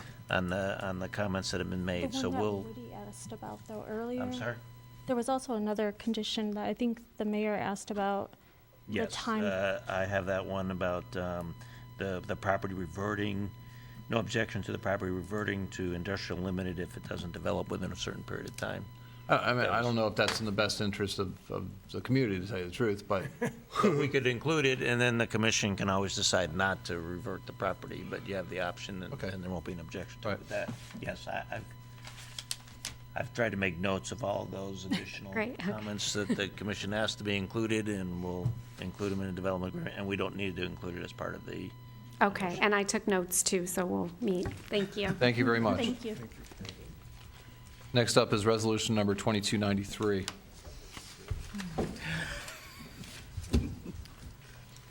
think we got it. And he wasn't on the train. Good evening, again. On January 5th, 2021, the City Commission authorized the creation of the Angel Fund Residential Assistance Program to help eligible participants in correcting outstanding code violations with the adoption of Resolution 2284. As part of that initial approval, the City Commission authorized a maximum amount per project of $1,500 to cover the cost of correcting the code violation. This cost include labor, materials, and possible permitting fees. To date, we have completed one project, and that's, as of me writing this, we actually completed another one today. We have one in progress and several others that are pending approval and review. Since the inception of this program, which was January, the cost of building materials has dramatically increased to a point where the initial approved amount of $1,500 does not adequately cover the cost of most of these projects. These cost increases are mostly related to two issues. The COVID-19 pandemic caused materials and shipping delays throughout the United States, and the new single-family and multifamily residential unit construction market, which we just discussed, continues to show strong growth throughout Florida. Both of these factors are causing a supply and demand issue, which is driving the cost increases. As we know, the contractors are then putting that back and turning those costs on to us during their estimates. The Community Standards Division is requesting approval of Resolution 2293 to increase the per-project city contribution maximum limit from $1,500 to $5,000 in an effort to better support the program goals. The $5,000 would be the maximum amount the city would spend on any one project, and staff anticipates most of the projects would come under the maximum amount. The remaining adopted language in the Resolution 2284 remains in full force and effect. The program will be evaluated at least annually, and if the price of materials comes down, Community Standards may revisit this per project funding amount. I'm happy to answer any of your questions. Resolution number 2293, a resolution of the City of Largo, Florida, amending Resolution 2284, which established the Angel Fund Residential Assistance Program for eligible homeowners by increasing the city's contribution toward approved projects from $1,500 to $5,000 and providing an effective date. Thank you. Do we have any cards? I have no cards. Commissioner Finger. Thank you. Two comments. One is knowing I was contacted by someone who has used this fund, and I agree that that individual would would have needed more money. So I understand that. And two, having served as the liaison and just recently listening just a few days ago to the cases, this would serve a numerous individuals well. So I certainly support increasing that amount. Thank you. Vice Mayor Robinson. Yep, just real quick, thank you to your team for recognizing that this was an issue and being so quick to act on it. I think that's a great sign of, really paying attention and knowing what the issue is and taking action on it. That's fantastic. I really appreciate that. Thank you. I'll let them know that. As far as the projects that are in review now, would they fall under this new limit or the old $1,500 limit? They, if approved tonight, since they're still in the review stage and there hasn't been a decision made on that, then I believe that we would consider the new amount as the maximum amount per project. Right. That would make. I have two on my desk right now that are over the $1,500, but below the $5,000. That would I believe would be eligible if approved. That's great. I mean, I think that's obviously the purpose of what we're trying to do here tonight, so that I would recommend that we do that as well. So thank you very much for your actions on this. You're welcome. Thank you. I had one question. Briefly, could you tell me the type of project that would cost closer to that $5,000? That would be a code case. We've had a couple of them that have been fairly significant. Wood is wood. We've got some fence cases that these per panel fences are very expensive now. Even trying to find them at Home Depots and Lowe's with the contractors is very difficult. A sheet of plywood as of last weekend, the cheapest sheet of plywood I could find at Lowe's was $78. That used to be a $25 piece of plywood. We just completed a project today for replacing flooring in a mobile home and had to use 5 sheets of plywood to do that. It just increases everything we're doing because obviously they're going to pass it on to us. The biggest one we have right now that's sitting on my desk is an engineering project. We have expanded this out and offered this out to several of the other departments that have their own codes that we ultimately enforce. We were requested to assist engineering with a dye test on leaking laterals. They're doing some lateral testing throughout the city in their specific areas, and some of the folks that are unfortunately have to repair some of their lines that connect to the city just can't afford. The estimate we have on my desk right now is a $3,400 correction. It's not just wood, it's PVC, it's some of the other materials that are being used in these projects that are just, a lot of it's going up. So, I mean, I think that it's important that we help folks that can't fix, laterals, because we end up paying for treating stormwater that's getting into that lateral. But you didn't tell me an example of a code case that I would think is a traditional code case, whether a neighbor is saying, hey, this is, the carport's falling down or something like that. Are those the type of things that we do generally, or are we, and I also, certainly if I had a fence and I couldn't afford to keep that fence up, I wouldn't expect the city to pay for a new fence. I would probably just take the fence down. And sometimes that's an alternative for them, and certainly we always try to recommend something like that if they can. We had a fence pool enclosure case that obviously by statute has to have a fence around it. There was a code violation. In that case, the homeowner, we did get an estimate. It was significantly higher than the $1,500. The applicant felt that it wasn't worth waiting for, so she put it on her credit card and fixed the fence on her own. I couldn't help her with that situation, unfortunately. We've got some that are significantly higher. We've got some roof cases that are over $10,000, as you can imagine, to replace a roof or fascia and soffit. Those, and the way the program is written, let's say we approve it to the $5,000, we could assist them at that, but they would have to agree to pay that additional cost. So some of this $5,000 might be partial payments because some of these code violations are pretty significant, unfortunately.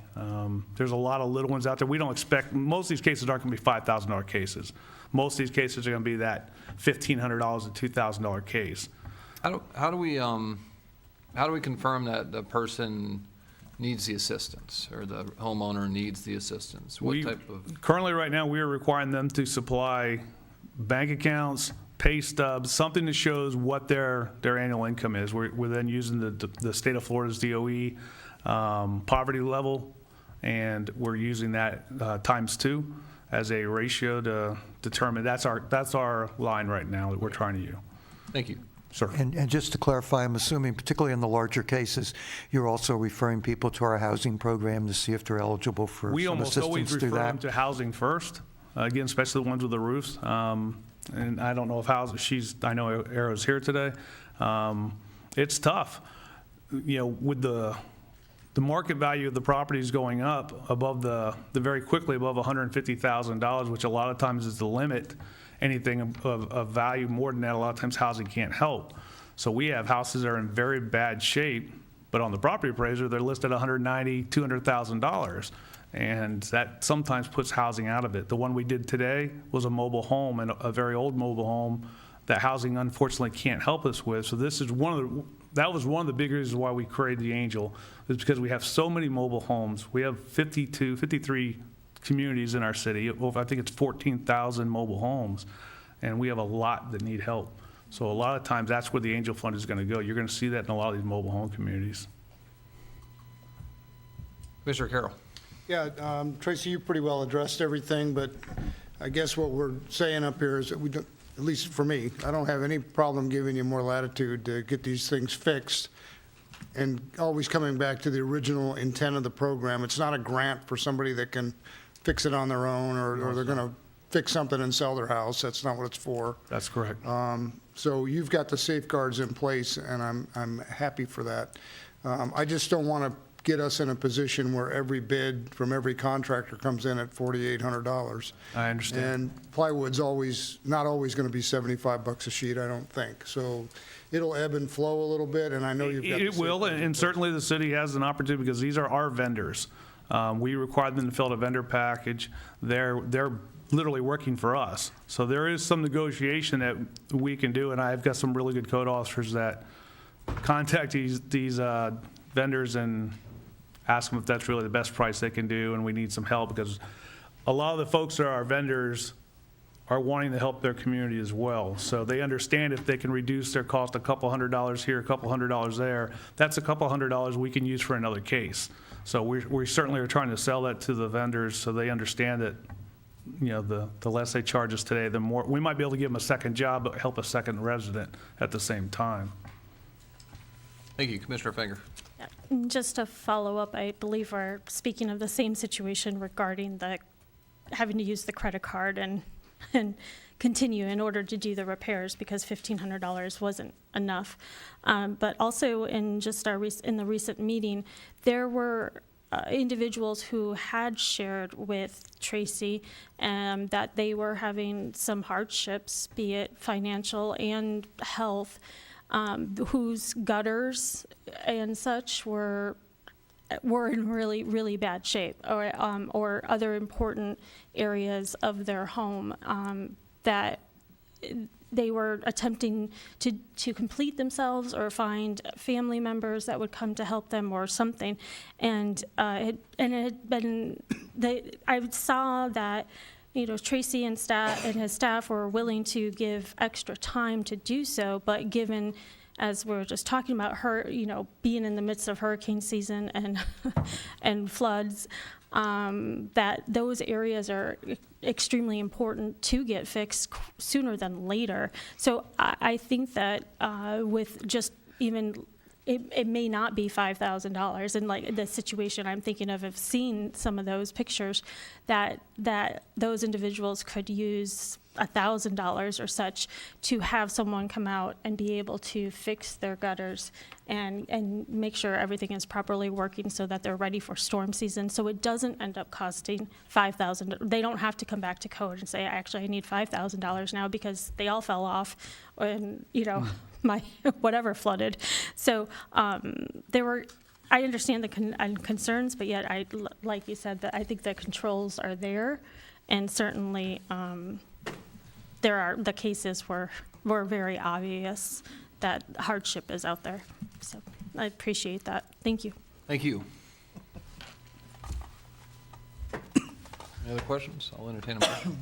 I move to approve resolution number 2293. Second. All in favor, say aye. Aye. Any opposed? Motion passes 7-0. Thank you, Commissioner. Thank you. Mayor. Next is ordinance number 2021-56.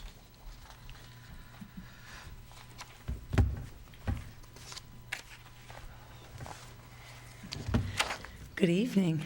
I am pleased to sit before you this evening and bring some revisions to our team member employment guidelines. We first sat together November 3rd, 2020 to do a whole redo of our personnel rules and regulations.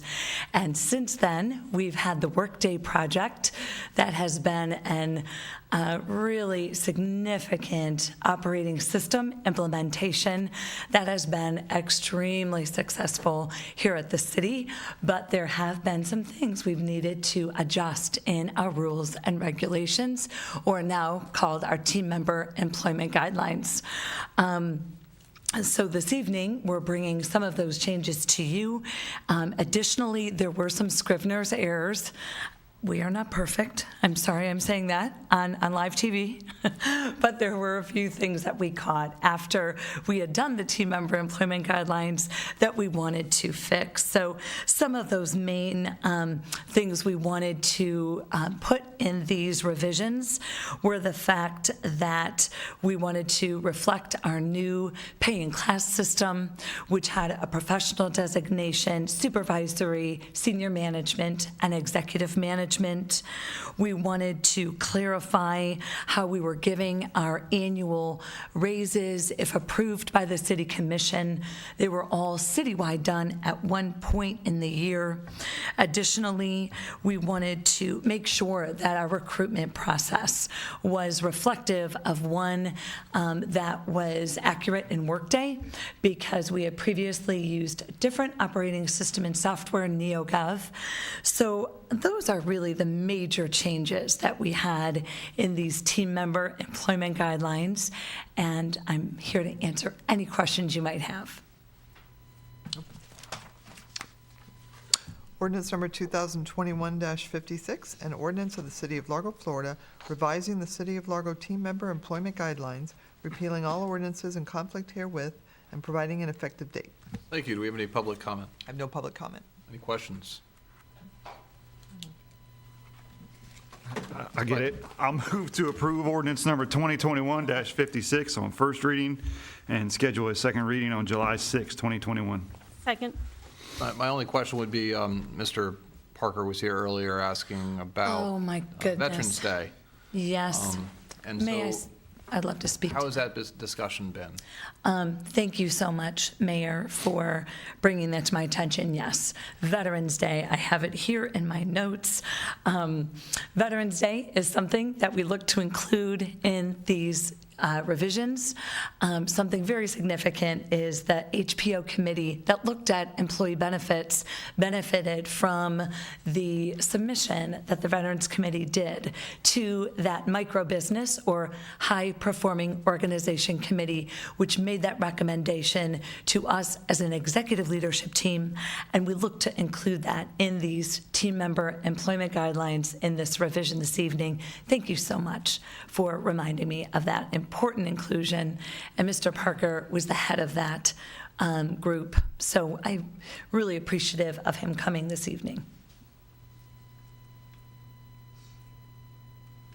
Okay, so will that require a additional motion? I believe it's noted in the memo. It's included. In the memo? Yeah. But not in the document? It's included in both. Yeah. It's in the memo.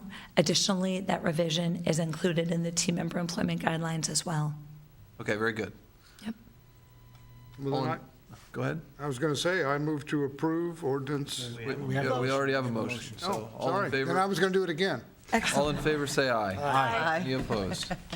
Motion passes 7-0. Thank you so much. So nice. Drifted away. It happens. Next is ordinance number 2021-59. Good evening. This is the ordinance which we discussed several weeks ago at a work session that would designate exclusive minor child play areas and playgrounds in city parks. It would allow children 12 and under to play in designated areas along with their caregiver, whoever that might be, a parent, an older sibling, a babysitter. But it would give some enforcement teeth to people who don't belong in that playground and aren't using it appropriately for and aren't of the age that the manufacturers of that playground equipment recommend. I know at the discussion, one of the questions that have been raised is, well, what about teens? What do they have for a playground? And one of the things that we'll be discussing as we rebuild the Bayhead Center is, are there some things that we could do there that would be special for those teens? So they have plenty of places to play in Largo Central Park, but not when they're running over 3 and 4 and 5-year-old children. So we recommend that the commission on first reading would consider this particular ordinance. Ordinance number 2021-59, an ordinance of the City of Largo, Florida, amending the City Code of Ordinances to create Section 17-40 to provide for the designation of exclusive minor child play areas within city parks, providing for severability, providing for an effective date. Thank you. Do we have any comments? I have no comments. Any questions? Vice Mayor Robbins. Thank you. I had a lot of conversations with a lot of people about this after our work session. I spoke with some police officers. I spoke with parents who take kids. I'm assuming that this is the majority of the issues come from Largo Central Park, being that's the park that's mostly staffed. But so anyhow, I talked to some parents who have kids of younger age who have take their kids to playgrounds. I spoke to teens. We have a youth council. I spoke to as many people, many demographics as I could find that would be affected by this, and I cannot, for any reason, find a reason that we need to have this. I understand, that it can be a problem, but I see way too many unintended consequences coming from this than the problem that it would resolve, and that's just. My opinion. We could go on and talk about it I could talk about it for a long time, but I can't support it. I understand that there are more probably a couple groups of kids who are causing problems in Largo Central Park, but I think that there might be other ways that we could resolve that. I mean, I'm assuming that these kids go to either Largo High or Largo Middle and are coming there after school. And both of those schools have school resource officers that we can, I'm sure if it's a select group of kids, we can figure out who those kids are and work with those SROs to maybe resolve it in some community-oriented way instead of going down the path of kicking kids out of parks. I personally can't support it. I think a little bit more community engagement might be the answer. Kids, unfortunately, kids are going to be kids. We were all there at one time. Maybe some of us were worse than others, but I think I'm just not a fan of prohibiting people from kids from playing on the playground. And I understand that there's a manufacturer recommendation on there, but we could have a discussion about that as well. So, just personally, I can't support this. So, thank you. Thank you. This ordinance authorizes the city manager to designate the areas. Am I correct? That's correct. So we could ask the city manager to start with designation on just Largo Central Park, or does this hit all the playgrounds? I believe this would provide for the designation of areas. We would designate what specific areas. It wouldn't have to necessarily, that's my understanding, wouldn't have to be applied to every single park, but it would have to be certainly Largo Central Park, and I would also recommend that Highland right now is an extremely popular playground that is very highly used, and would recommend that we certainly start with those two locations. Thank you. Commissioner Hulk. So this isn't saying that if there's a teenager who's 14 or 15 in the children's area is going to be arrested. It's just letting us allow our police officers and not the people who are there at the park with their children to address the situation to say, hey, you need to move on. I understand what it says. I'm fully confident of I know, of but the I mean- language of the. So no, I understand that. Okay. I just believe you and I have a difference of opinion on what this is. So, I mean, I've been at the park when there's teenagers there, And you, as a person bringing your child there, you can say to them, hey, this is for kids. And their response is not what I want to hear. So how are the parents that are supposed to be there, the kids that want to play there, how are those parents supposed to handle those situations without them being in fear?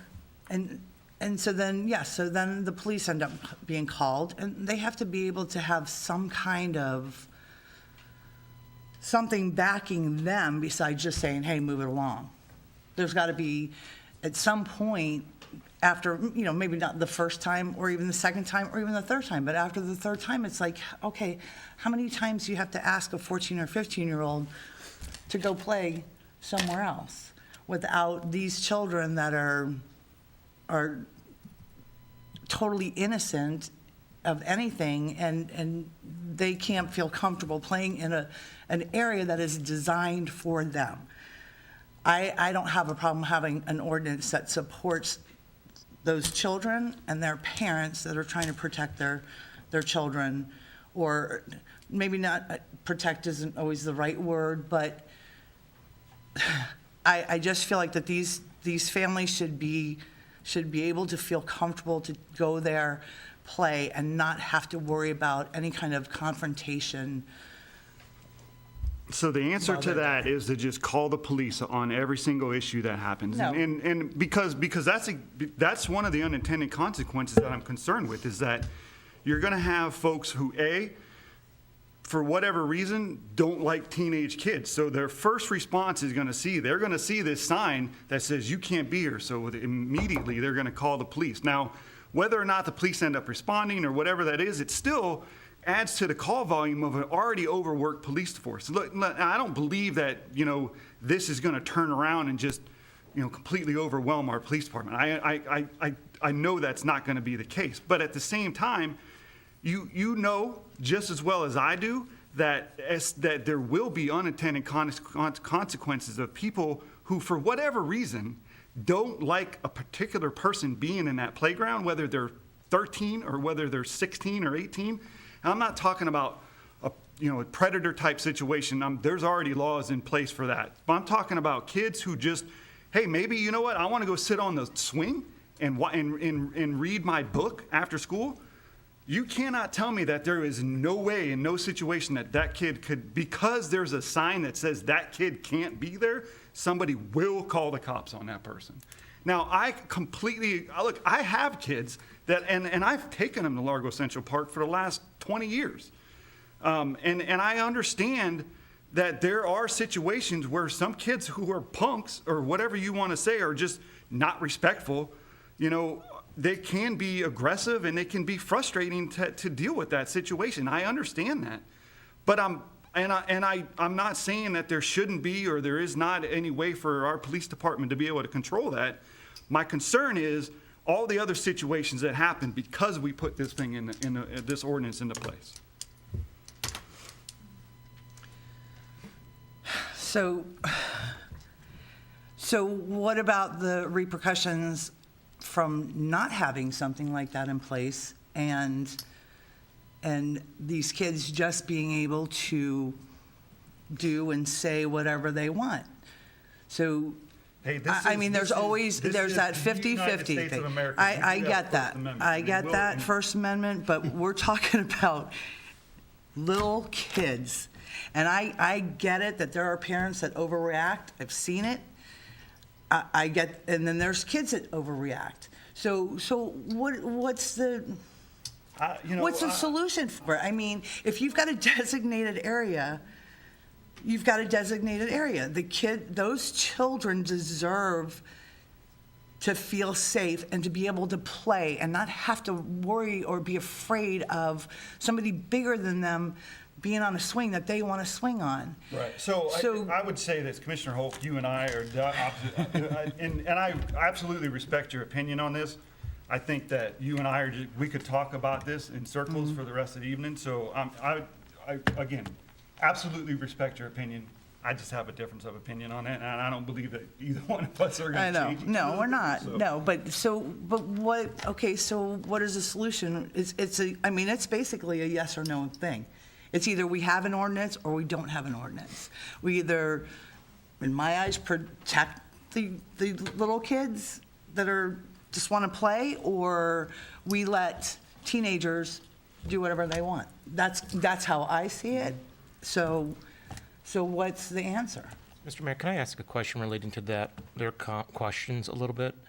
How many calls have we gotten, or emails or police calls to parents that want us to go out there and deal with this? Is this like 3 that over the span of? We get I've been here periodic- 11 years. How many? I've gotten 2. I'll be honest. We get periodic calls, and our staff deal with, a lot of the issues, especially at Central Park, because we are staffed there 7 days a week. If a parent has a complaint, they'll often go to our staff. Now, our staff have very little that they can do other than, ask people to cease and desist, and then they often get a lot of back talk, and they continue doing what they were doing. But we have had several kind of, serious, where somebody was really upset about their child, being run over by essentially teens, many of whom are not necessarily, they're not bad kids, they're not even trying to be obnoxious, they just are big and they run over little ones that are in the way. So it's not a regular gotta have it. We're calling all the time. We try to avoid calling the police, and I think most people try avoiding calling the police. And so when there is a situation, I know with our own staff, they've had to call periodically, and sometimes there's not much that frankly the police officer can do other than talk to the kids. Really? I have a hard time believing that one, but okay. Mr. Gerard. Thank you. I agree with Vice Mayor Robinson. I think that this is overkill for a situation that can be handled much more diplomatically. I think the language of teenagers running over little ones is a bit of hyperbole. I've gone to Largo Central Park several times since we had this discussion at the work session, and I've seen teenagers in the playground area, and they were in one part of the playground area, socializing and talking amongst themselves, and the little kids weren't being run over. They were playing, and they weren't paying a bit of attention. And this was every time I was there. I don't want to criminalize teenagers. And even though this is just a city ordinance, I don't want to put them in a situation where they have to be confronted by a law officer, especially when they're going through a period of maturing like this. I think it's just too much, and I think that there are better ways that it can be handled. And as Commissioner Smith said, I'd like to really know, if we want to come back and revisit this at some time, I'd like to see some statistics about how much of a problem this is. I think this is a solution in search of a problem, and I will not support this. Thank you. Commissioner Carroll. Yeah, I mean, there's strong feelings on both sides of this argument. I can tell you that there's, in the old community policing philosophy, there's crime and then there's the fear of crime. And who is not being counted here is a number of parents of young children and toddlers who just get their car and leave because the environment is not suitable for their kids. This is not about age, this is about behavior, and it can be about damage to city property and things. It can be. It's not always, but it can be. And equally, I don't want to go down this rabbit trail, but I will. The notion that homeless people and panhandlers are asleep on picnic tables just outside the playground area makes people uneasy, and that's the fear of crime, and that causes mom to put the kid in the car and go somewhere else where they feel safe. So, I mean, we can debate whether or not this is overkill. It probably is for the 5 times a year that you would need an ordinance like this. But what we're doing here is we're listening to our residents and our customers who have a right to expect that they will feel safe in the facilities that we provide. Maybe this is not the way to handle it. I don't know. We went and we asked our recreation director to work in concert with the police. This is what they brought to us. Are there other ways it could be handled? Yeah. Some of them don't involve the police at all. But not every parent feels comfortable confronting thinking of a lot of terms right now, a vocal and sometimes profane or disruptive teenager. And yes, some of them go sit in the corner and read their books, but some of them don't. Some of them are hanging on the playground equipment, smoking cigarettes and throwing profanity just to get the attention that they're going to wind up getting from the police. So, I mean, we can take this or leave it, but we need to listen to the parents and the staff who are dealing with the parents, or you're going to wind up with an empty playground. I mean, I've heard it. I've been on the ground out there, and I hear people saying, we're going to go somewhere else. And quite honestly, Joan, and I know you know this, it's not so much about the teenagers as it is about the homeless people in the park. Largo Central, Highland Rec, I mean, I've seen it firsthand. Somebody's sleeping off the night before, laying on the picnic table, and mom's like, I'm not letting my toddler run around here, no way. So maybe it's overkill, and that's okay. We can tell these guys that, and we'll go back to the other way of doing business. Of course, the homeless people who are sleeping on the picnic tables have nothing at all to do with this ordinance.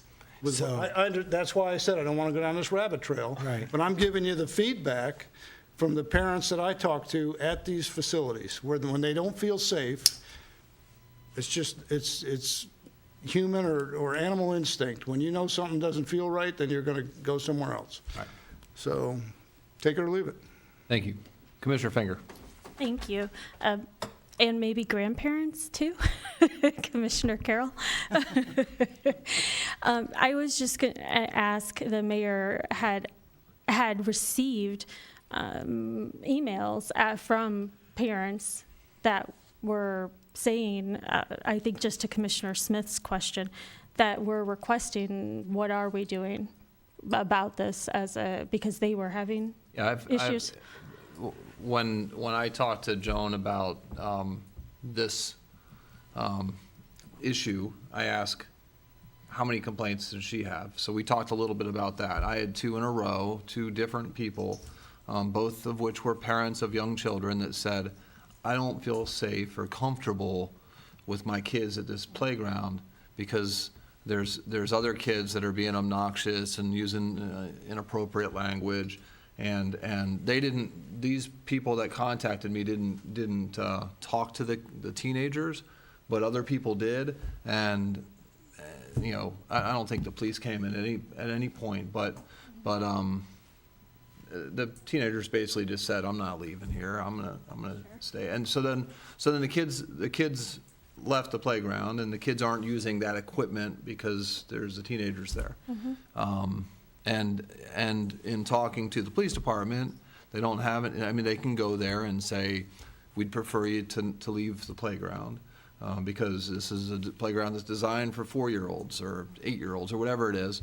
And their response can be, and often is, I want to be here. You can't kick me out of the playground because you've got no rule against that. And so that's why we're here. And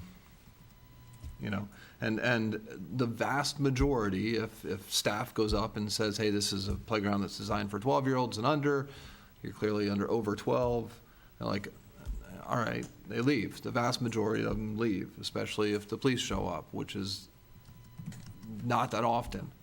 But the police department needs something to say, listen, it's against the ordinance here. You can't be in here without a younger sibling, without a parent.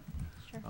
And I frankly don't think that's too much to ask for the playground. I mean, it's like 400 square feet. Maybe it's a little bigger than that. I guess Largo Central Park playground's bigger than that.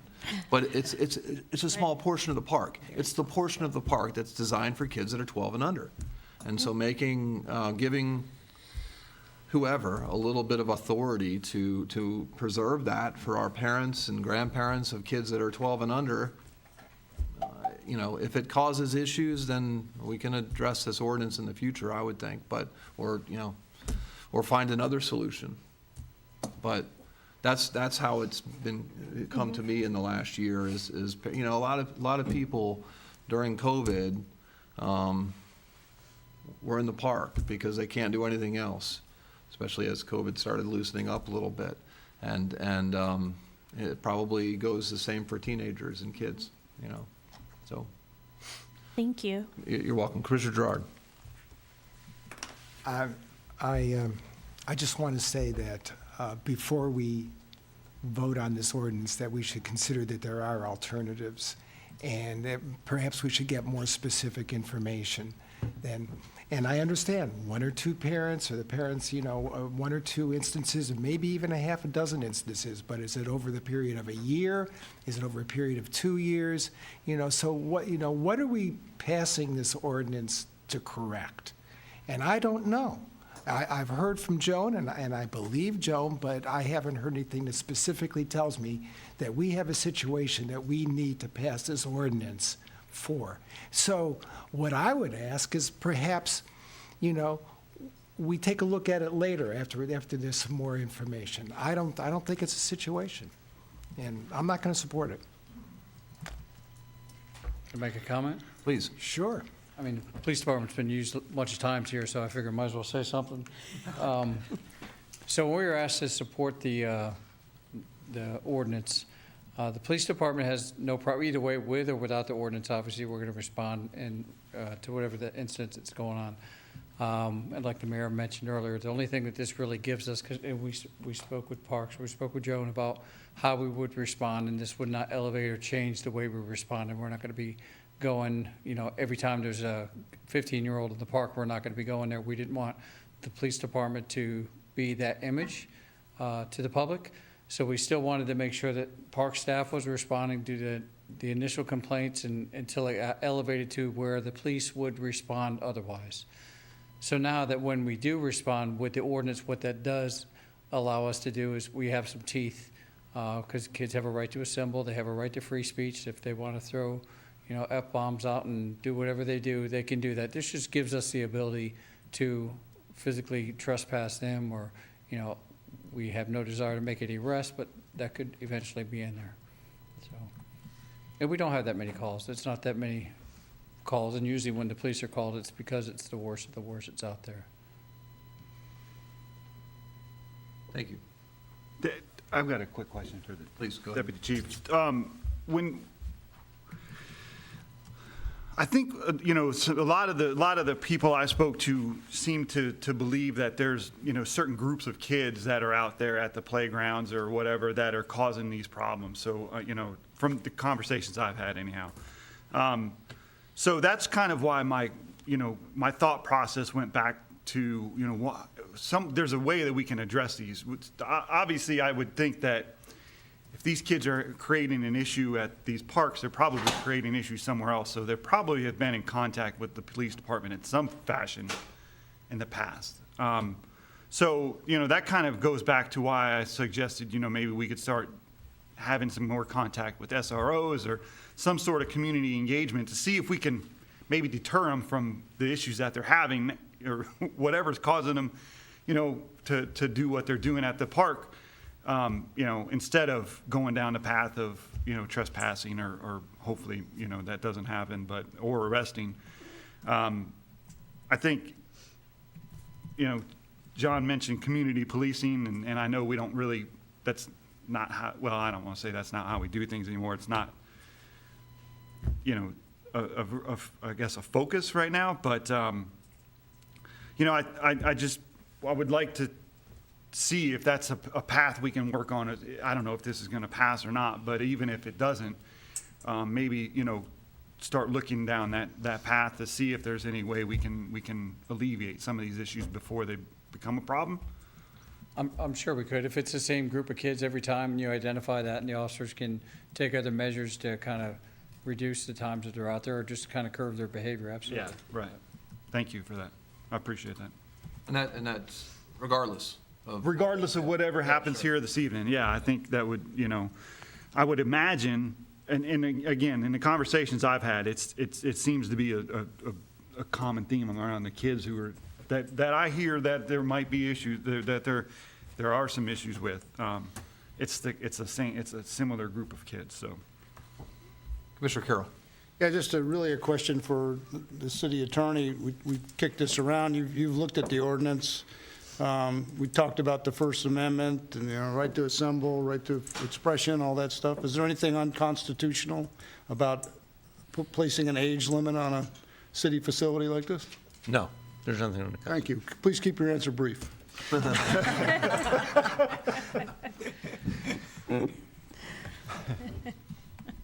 Well done. Thank you. Any other questions on this ordinance? I move to approve ordinance number 2021-59 on first reading and schedule a second reading and public hearing on July 6, 2021. Second. I have a motion and a second. I'm pretty sure that I asked for public comment directly after the reading of the ordinance, but do we have any public comment? I have no public comment. Okay. Could you poll the board, please? Commissioner Smith? No.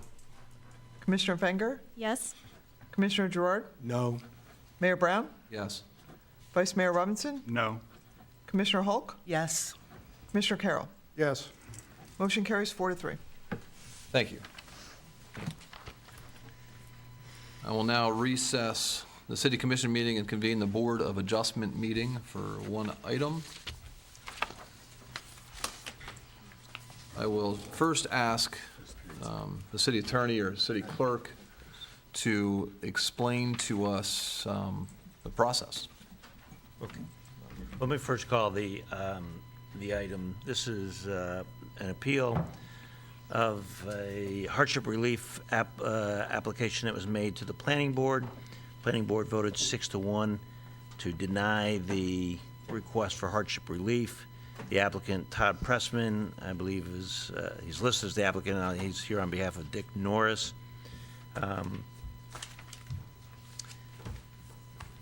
There were no intervening parties at the time of the planning board meeting, and I believe that the city clerk has not received any requests for I have not. intervening parties at this time. So our process today will be for the commission first to disclose any ex parte communications that you may have had, meaning if you've had any communications with either any residents or the applicant regarding this application outside of this meeting, you need to convey those at the meeting so that anybody that's here to speak to this application or this appeal has the ability to know what information you have and can respond to it. And one of the reasons I should, just to start to take a step back, one of the reasons that the mayor asked me to go through this is I believe the first quasi-judicial hearing the commission is having under the new rules that you adopted that are part of the CDC. So that'll be step number one. After that, the city clerk will swear in any witnesses, including city staff. Then there will be a presentation. The city will have 10 minutes to make its presentation. The applicant will have 10 minutes to respond. And then the public comment will be held. After public comment, the city staff will have 3 minutes to summarize or provide any additional information, not necessarily evidence, but argument or response to questions, and then the applicant will have 3 minutes to provide a closing. At the conclusion of that public hearing, the mayor will declare the public hearing closed, and then you will have the ability to make a decision to either approve the application or the appeal with conditions, deny the application, or just approve it as is. I can tell you, well, I have the floor. I was going to wait until we got closer, but I can tell you now what the standards are. So in a quasi-judicial process, the burden is on the applicant to prove by competent substantial evidence that their request is complete, it accomplishes a legitimate public purpose, and it complies with all the requirements of the applicable standards of the comprehensive plan and the CDC. And staff will review with you the standards, the applicable standards of the comprehensive plan and the CDC. So that's a standard you're supposed to apply. Okay, so that'll be the process. Mr. Mayor, before we begin, I want to say that I know Mr. Norris, and I actually had a conversation with Mr. Norris probably 2 months ago. We just sat and chatted, and at the very end of the conversation, he mentioned that he was going to apply for this flagpole. We had no conversation about it. I'd like to know from the city attorney, nothing in depth, whatever. He just said he was going to apply for a 175-foot flagpole, and I chuckled. And that was the end of it, but I just want to know if I should recuse myself from this. No, but you need to disclose that, and you just did. Okay, So- thank you. And then I think the mayor's going to ask the rest of Yes. the commission to disclose any. Does anybody else have any communication related to this issue prior to this meeting? Okay, thank you. And if the city clerk could swear in the witnesses, we can. You could stand. Raise your right hand. Do you swear and affirm that you will tell the truth, the whole truth, so help you? Okay, thank you. And at this point, I would ask the staff member to introduce yourself and have 10 minutes or less. Thank you, Mayor, members of the commission. I'm Taylor Haig from the Planning Division. It's good to be before you, last but not least, to discuss this Board of Adjustment case. As the city attorney had mentioned, the Comprehensive Development Code does give the power of the City Commission, the power of the Board of Adjustment to hear appeals to quasi-judicial cases such as these. And the reason the case is coming before you is that the applicant, Todd Pressman, who is in the audience tonight, has requested the hearing to appeal a decision rendered by the Planning Board. And just realized I made a mistake.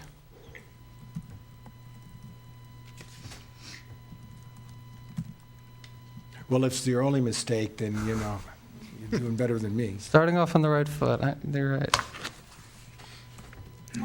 Okay, looks like I've lost the signal. There we go.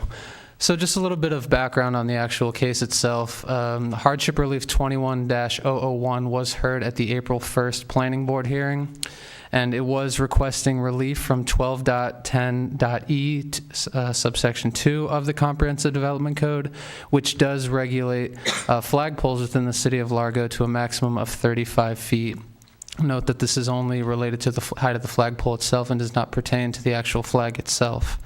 The applicant requested to gain hardship from these standards in order to place a 175-foot flagpole at 18200 U.S. Highway 19, the Dick Norris dealership, stating that the proximity of this dealership to the elevated overpass of US 19 warrants an increase in height due to visibility issues, and that the 35-foot maximum was insufficient to fulfill these needs.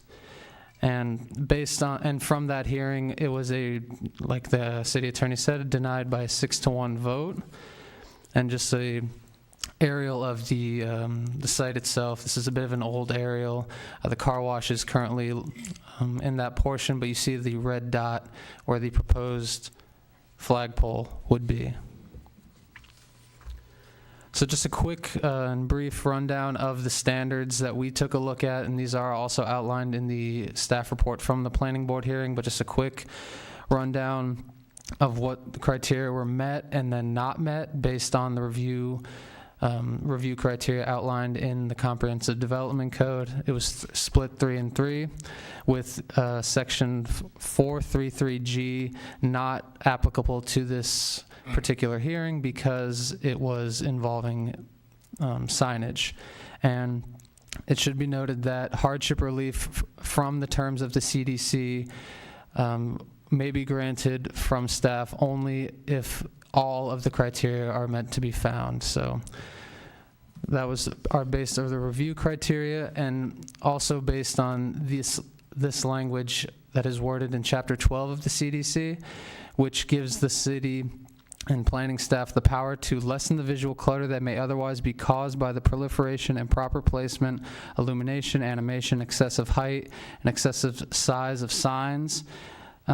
Same type of deal with the following piece of language, basically just giving the city the power to regulate and protect the residents and properties from excessive size when it comes to signage, which Chapter 12 does cover.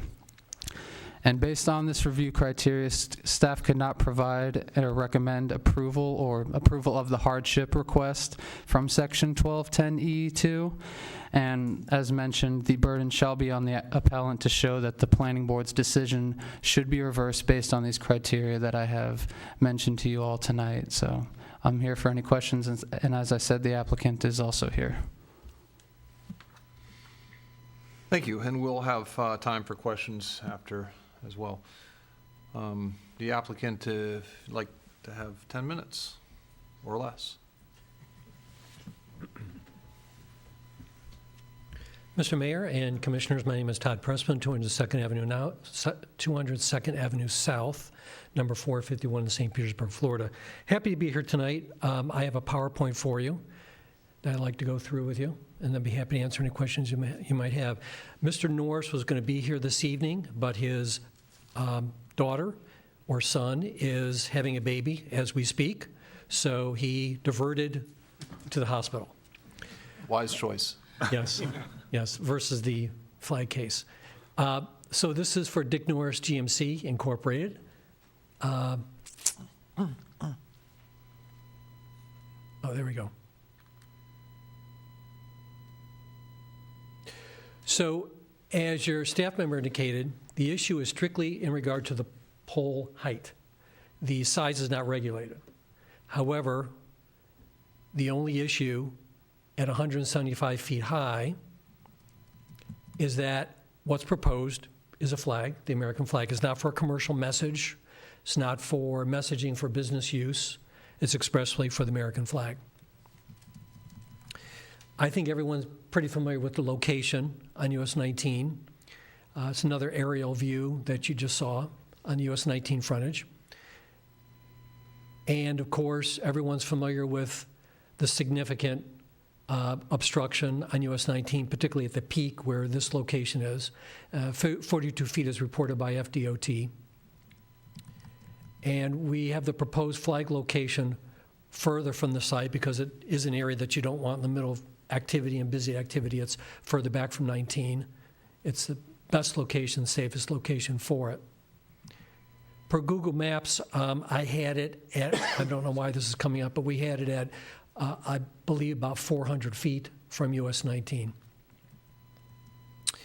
Now, what's very important, Commissioners, and what your code doesn't recognize, and what your staff doesn't recognize, and is really kind of interesting, in fact, it works opposite, is that the lower to the ground the flag is, the bigger it looks. The higher the flagpole is, the smaller the flag will look. In perspective. And that was something we had to think about for a little bit. And when we look at suggested proportions by flag companies, you'll see I've highlighted at 200 feet high would be the size that we're proposing. So there is a proportion per the height and the size. So as I stand here and have a small American flag before you with a little bit of liberty and Orthodox, this has a certain view to you, but if I go to the back of the room,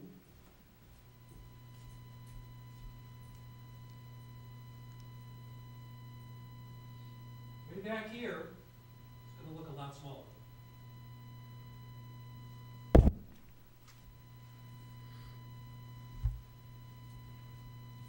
Now, I had Mr. Norris at the last meeting. He was my shield in the back of the room, was going to hold it up. I had to do it all myself. So in terms of proportion, and in terms of the opposite way that your code works, because we can, and this isn't meant to be facetious or aggressive, but again, the size is not regulated by the city, only the height. So we're trying to do a sign, or excuse me, a flag that we think is in proportion at a high point, and we think that has a good visibility of the flag and the pole. So per the industry standard, we're below the benchmark staff and the P&Z board really did not look heavily at the distance elements. My review of the P&Z board was one member carried the conversation about engineering concerns, which of course your engineering department has no complaints about or any concerns. It would have to be engineered and would have to be safely installed and all of that. And again, didn't evaluate really the opposite effect of the larger flag at the top. And I think it's fair to say, to make a comparison to the recent digital board approval in the city, where 672 square feet of digital commercial messages is approved at only 50 feet high, which are for commercial and ad purposes. What we're proposing is 180 square feet at 175 feet high as a flag. It's also important that you know we sent out 450 notices, not once but twice, to a tremendous amount of people. And that notice was sent several months apart and certainly included a large amount of people that would have an opinion about this today. So in summary, what we're proposing is the American flag, not a commercial message, located on a very large parcel, has a long distance and height regarding US 19. We're concerned about the perspective of height and visibility, looked at an industry standard, large number of residents noticed, and much less impacting than digital billboards in the city. And let me also say, Mr. Mayor and Commissioners, that we're here to work with you.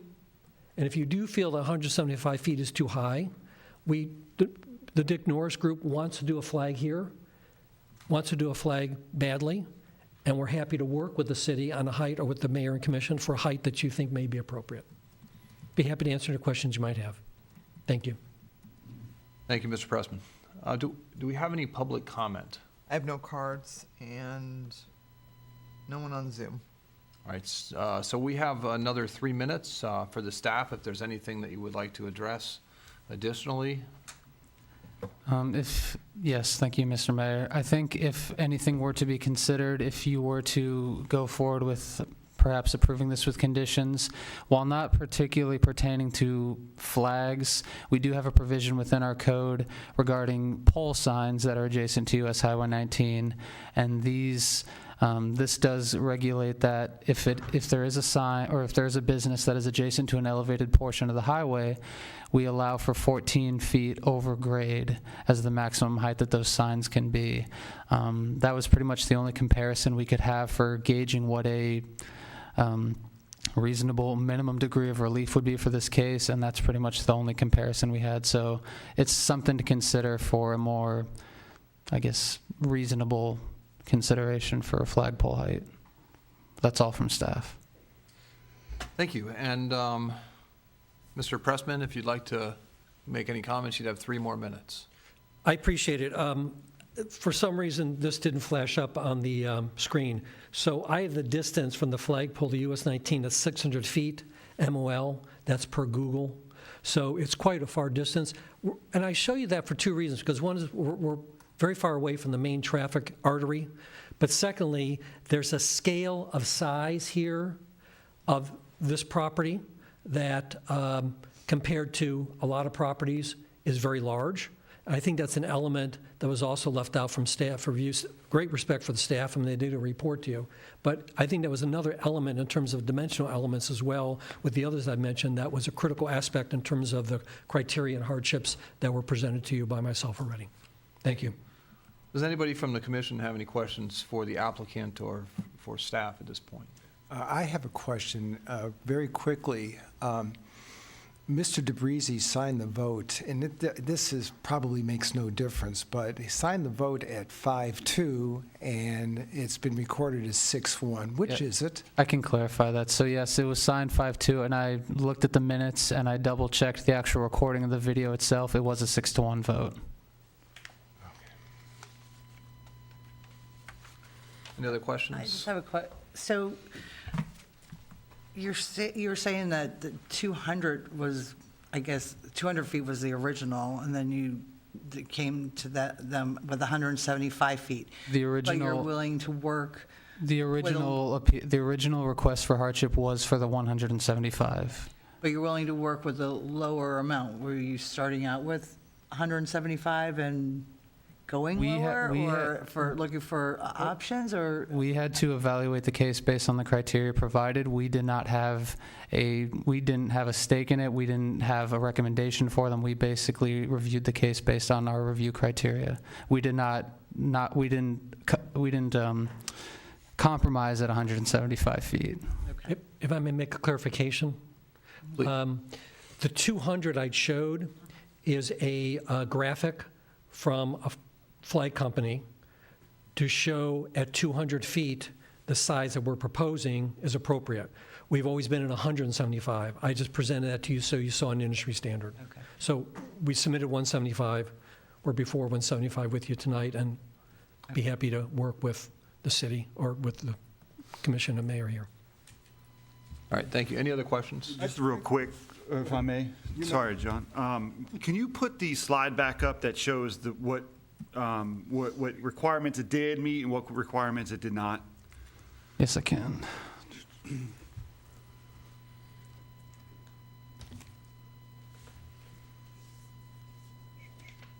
little bit old school here, I apologize. All right. There we go. That's what I like. You like the old school? Yeah. I would have too much issues trying to work the PowerPoint and everything else. This is a lot easier. Just send it to me next time. I'll take care of it for you. Thank you, Mr. Pressman. While you're looking at the commissioner, the code requires they meet all of the criteria. In order for staff to, Well, even, I mean, to you. Okay, in order to right. approve it, they're So- supposed to meet all of the criteria. So your standard, as I read it earlier, you're supposed to find that there's competent substantial evidence showing that they meet all of these criteria. okay, thank you. So can we discuss the three that are not met, or that we believe are not met, and kind of the reasoning or behind that? Of course. So starting with the first one, the minimum degree of relief, I kind of mentioned that since we don't really have a section of our code that discusses how high flags can be adjacent to elevated portions of US 19, we went to the next best thing with pole signs. And like I'd mentioned before, that allows for 14 feet above the grade of US 19 as the maximum height they can allow. For this, 175 feet kind of just blew past any reasonable minimum degree of relief that we could interpret as staff based on the code requirements. And let's see, moving on to the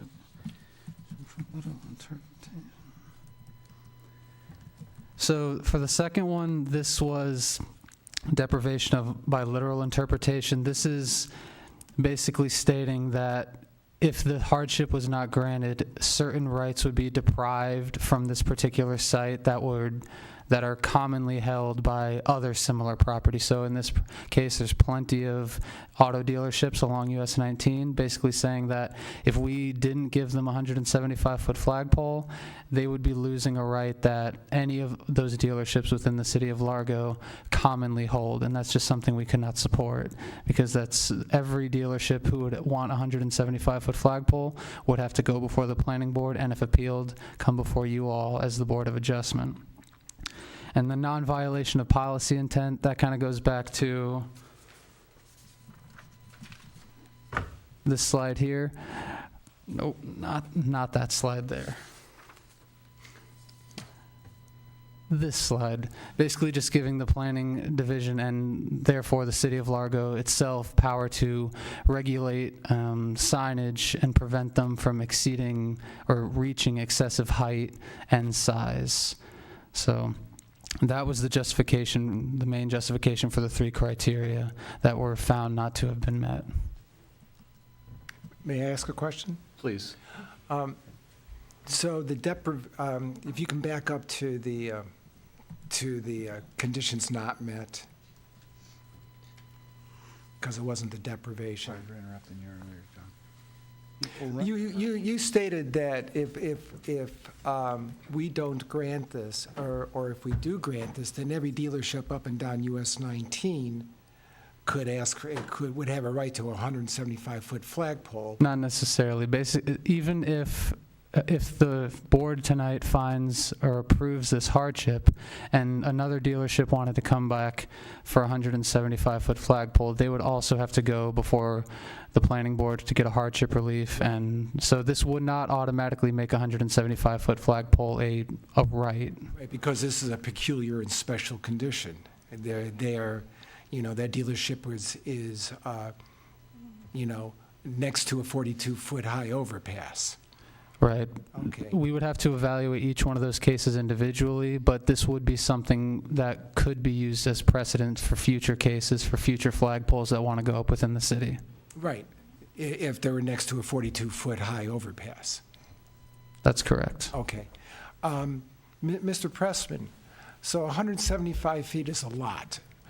But we have a 42-foot overpass and a 35-foot maximum flagpole height.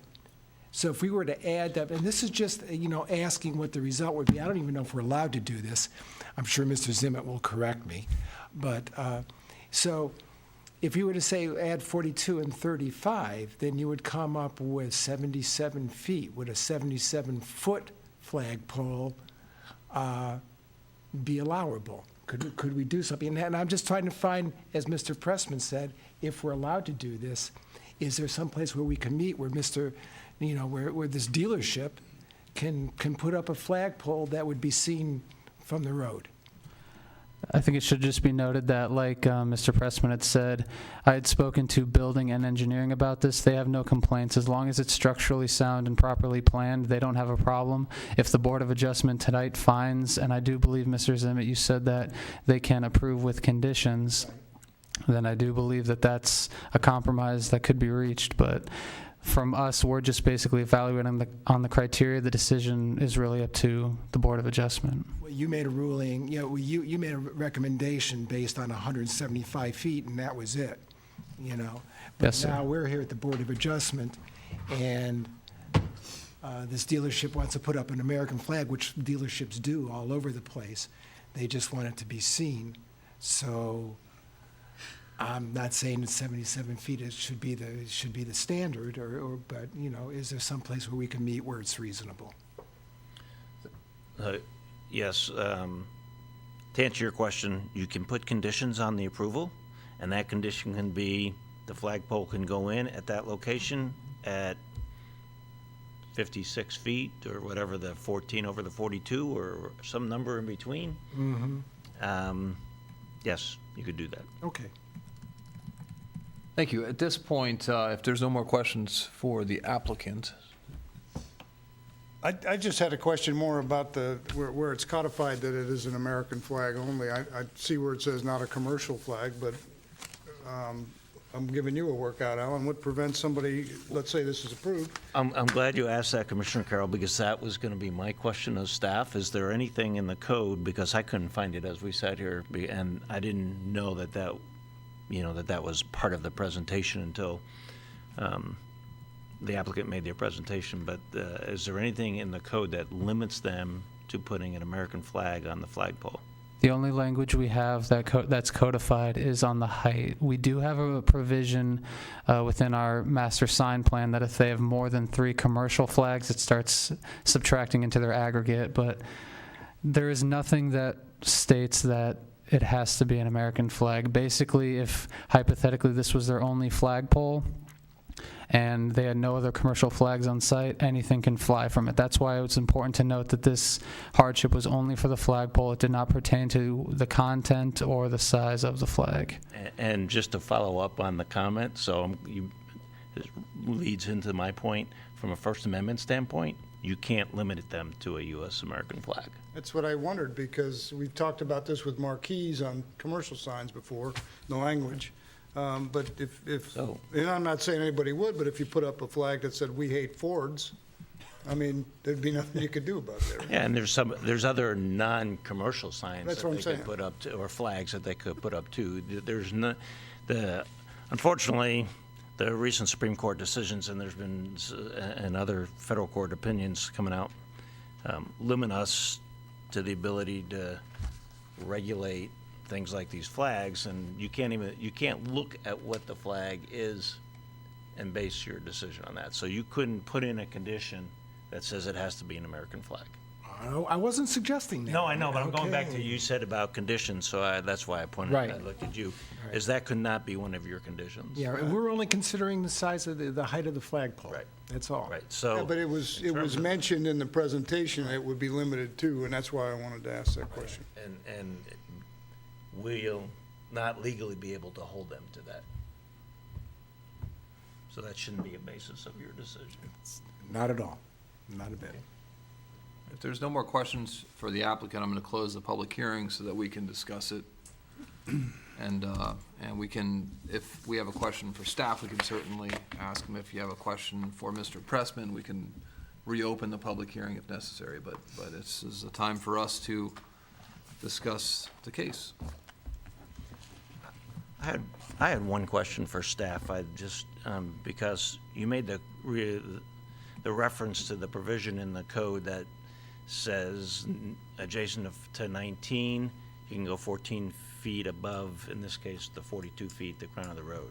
Yes, sir. And I was just looking at it as you were answering questions, the provisions of the code, and it talks about being adjacent to US 19, and then Mr. Pressman said that the flagpole will actually be, I think, 600 feet from 19, and I'm just curious in your reference to that 14 feet provision, does staff consider that 600 feet to still be adjacent to the road? Is it just considered adjacent if it's the property and no matter what the depth of the property is? This hasn't been something that we've had too much of recently, and like I said, this flagpole thing is new for all of us, but for the most part, that provision mostly is entailing to all those signs you see as you're driving down 19, those pole signs directly adjacent, it seems like, to the overpass. Generally, I don't think that we would consider 600 feet from the overpass to be directly adjacent, but that's just a matter of interpretation. But That's the only guidance in the code that the commission would have. That's the only precedent. That's to account the height of US 19 overpass. Yes, sir. Thank you. I had a question about what is on, so it's 600 feet from US 19, the proposed spot. What's on the other side of Bel Air Road that's going to be much less than 600 feet from the proposed spot? On the other side of Bel Air Road, I believe it's just residential properties. They all got noticed. I got a few that asked what the hearing was about because they were surprised at the size of the flag, but yeah, it's just residential properties. Okay. Any questions or suggestions? Sure. Commissioner Finger.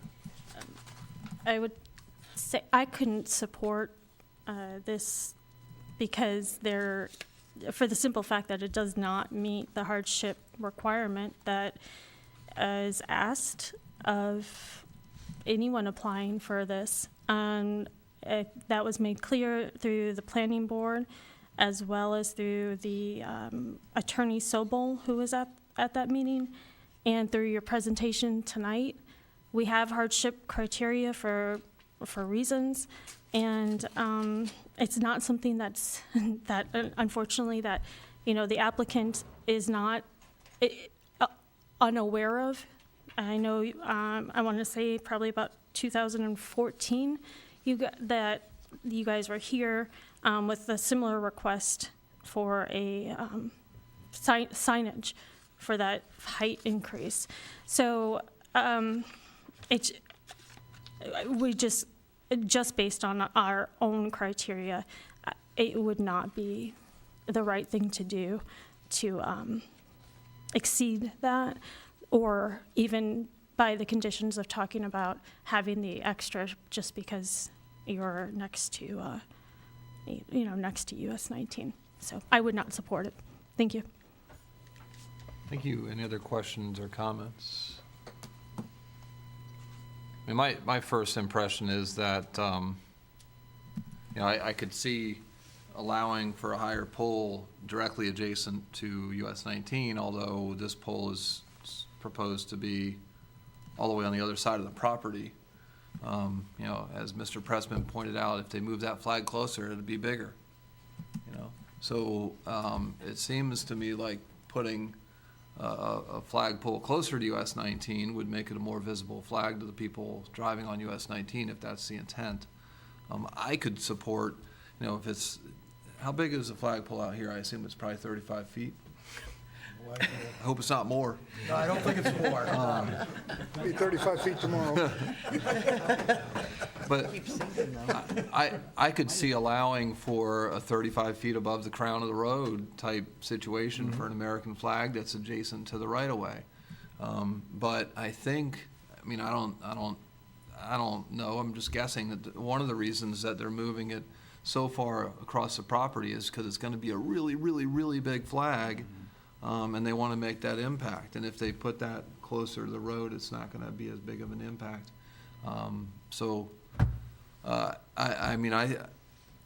I don't think it's necessarily a hardship, but I do think that it might make sense to allow for a taller flagpole directly adjacent to US 19, where there's an overpass, just like we did for pole signs. We had a monument sign requirement for a long time before we said, you know what, monument signs don't make sense along US 19. And 35-foot flagpoles don't make sense along a highway that's 42 feet above the ground. So that's kind of where I am. I don't think that, I think about not only the traffic on US 19, but also the house that's across the street that right now doesn't have a 175-foot flagpole out in front of it. So I would kind of send them back to, personally, I'd send them back to the drawing board and maybe talk to our staff about the pros and cons of allowing for a flagpole that's 35 feet above the grade of the road or somewhere closer to what makes sense. I agree with that, and it's gonna be hard for me to ever vote against flying the American flag. Oh, yeah, fly it big. And I certainly don't want to wind up on the national news tomorrow for doing that, but we totally support flying the colors. But yeah, I like the compromise idea that Commissioner Gerard and you suggested, finding It some. was his idea, it wasn't mine. And it's just. I stumble sometimes, even a blind pig, right? We're only discussing the poll. That's correct, So- not the content. I'll keep you off the Commissioner, news. Yeah, even at that, just as was Attorney Zimmett had stated, we can't guarantee that that's going to be an American flag flying there. So you give them that additional pole sign or area to build that flagpole with the intention of it's the American flag, not saying that you're saying we're going to be in the paper because we don't want the American flag flying. That's not it at all. You drive by 2 weeks later, and like you said, it says Dick Norris is right here instead, or whatever else it might want to say. Without that, else is not. If we can't regulate that as well, that's not part of the hardship criteria, but I think that's a problem and not something that we should open Pandora's box for everybody along 19 to come in and have that same, that puts staff and planning board in a very tough situation. And having served on planning board, I see where they were coming from and reading their notes as well and respect their decision. And I think we have a obligation to ensure, just as Attorney Zimmett stated, and as it says clearly here, that a hardship needs to meet all of the criteria. And even by coming back with let's go back and have them go to the drawing board and see if they can, do something, it's still not a hardship by any means. That's not what I'm implying. I'm saying that we could look at, it's not, I don't think it's a hardship either, but maybe we need to look at allowing for a higher flagpole around US 19 or along US 19 where there's elevated roadways, just like we did with the signage. But that's not, that's not gonna solve the problem right now for this auto dealership. No. But I think it might make sense to have a larger flagpole along a roadway that's elevated. But if we can't, but that's probably in conflict with what we want to do with reducing sign clutter and making it, especially because I just refer back to Attorney Zimmett stating that we don't know what they're going to fly. We hope it's all good intentions, however. Yeah, but they could have a 35-foot flagpole with no Sure. regulation of what they fly either. But your visibility is different, as we saw. Oh. Sure. Commissioner Gerard. Yeah, thank you.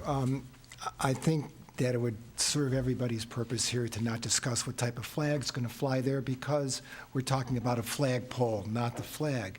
And a 35-foot flagpole next to a 42-foot overpass is not going to be seen by anyone. And I just think that it makes good sense to allow additional height, just like we did with pole signs, to allow additional height so, so whatever is flying there can be seen. And, I hope that they would stay by their word that they fly the American flag, but that's not my concern here tonight. My concern is only about the flagpole, and I think 35 feet above grade is pretty much what was intended in the first place, because 35 feet, at sea level is 35 feet, but 35 feet over 42 feet gives you the same effect. So that's it. Thank you. Vice Mayor. Thank you. So I believe the city attorney said that,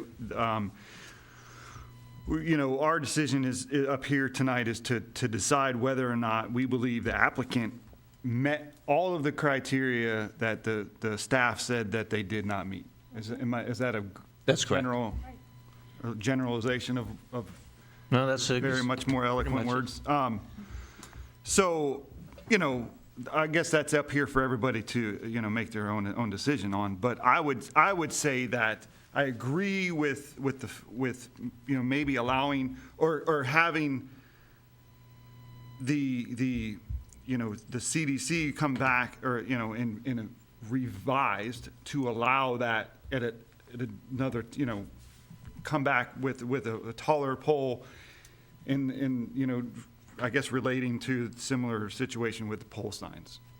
I'm fine with that. I mean, I think that probably makes sense. But in my opinion, I think staff is correct in showing that unfortunately this doesn't meet the requirements or the criteria that we believe it needs to make in order to pass. So, I mean, I think it's pretty open, shut, it is what it is. I think I would like to see it come back, unrelated to this, to the commission, with a revision of the CDC to bring this up to probably what I think the rest of the commission would like to see, but that's for another day.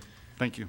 Thank you. I would just like to mention for the benefit of Mr. Pressman, as we did allow for some increase in digital billboards, we reduced billboards by 5 to 1 for each of those digital billboard faces. So we were actively reducing the visual clutter along our roadways. So something that staff worked very hard on, and those digital billboards are all along major roads like US 19, and so I just wanted to make a note that we're reducing 5 static billboards for each one digital billboard that is going in place of a static billboard. If anybody has any questions, I'll entertain a motion. I move to deny the appeal of the planning board's, no, which one is going to move? I move to, yeah, that was right. I move to deny the appeal of the planning board's decision on case number, right? Yes, that's HR 21-001. Second. I have a motion and a second. All in favor say aye. Aye. Any opposed? Motion passes 7-0. Is there a desire by the city commission for staff to evaluate whether there should be a higher standard along US 19 for flagpoles? No. Yes. I think that I would like to see the evaluation, yes. Yes, please. Yes. Okay, I think we've got a majority. Okay, we'll add that to Cheryl and her staff's list. We have several things we're evaluating. Did you bring your list with you? Should have roll it all the way over. Can we have that by the next meeting, please? No pressure. Probably take a little bit longer than that. The Board of Adjustment meeting's adjourned and will reconvene as a city commission for items. Mr. Zimmett, do you have anything today? I do have one item. So Commissioner Gerard brought up last meeting the question of whether with regard to the minutes of the prior meeting, whether, I think it was Commissioner Fenger that appeared at that meeting virtually, whether she should have been recorded for voting on the motion that was taken by the commission to authorize her to appear virtually.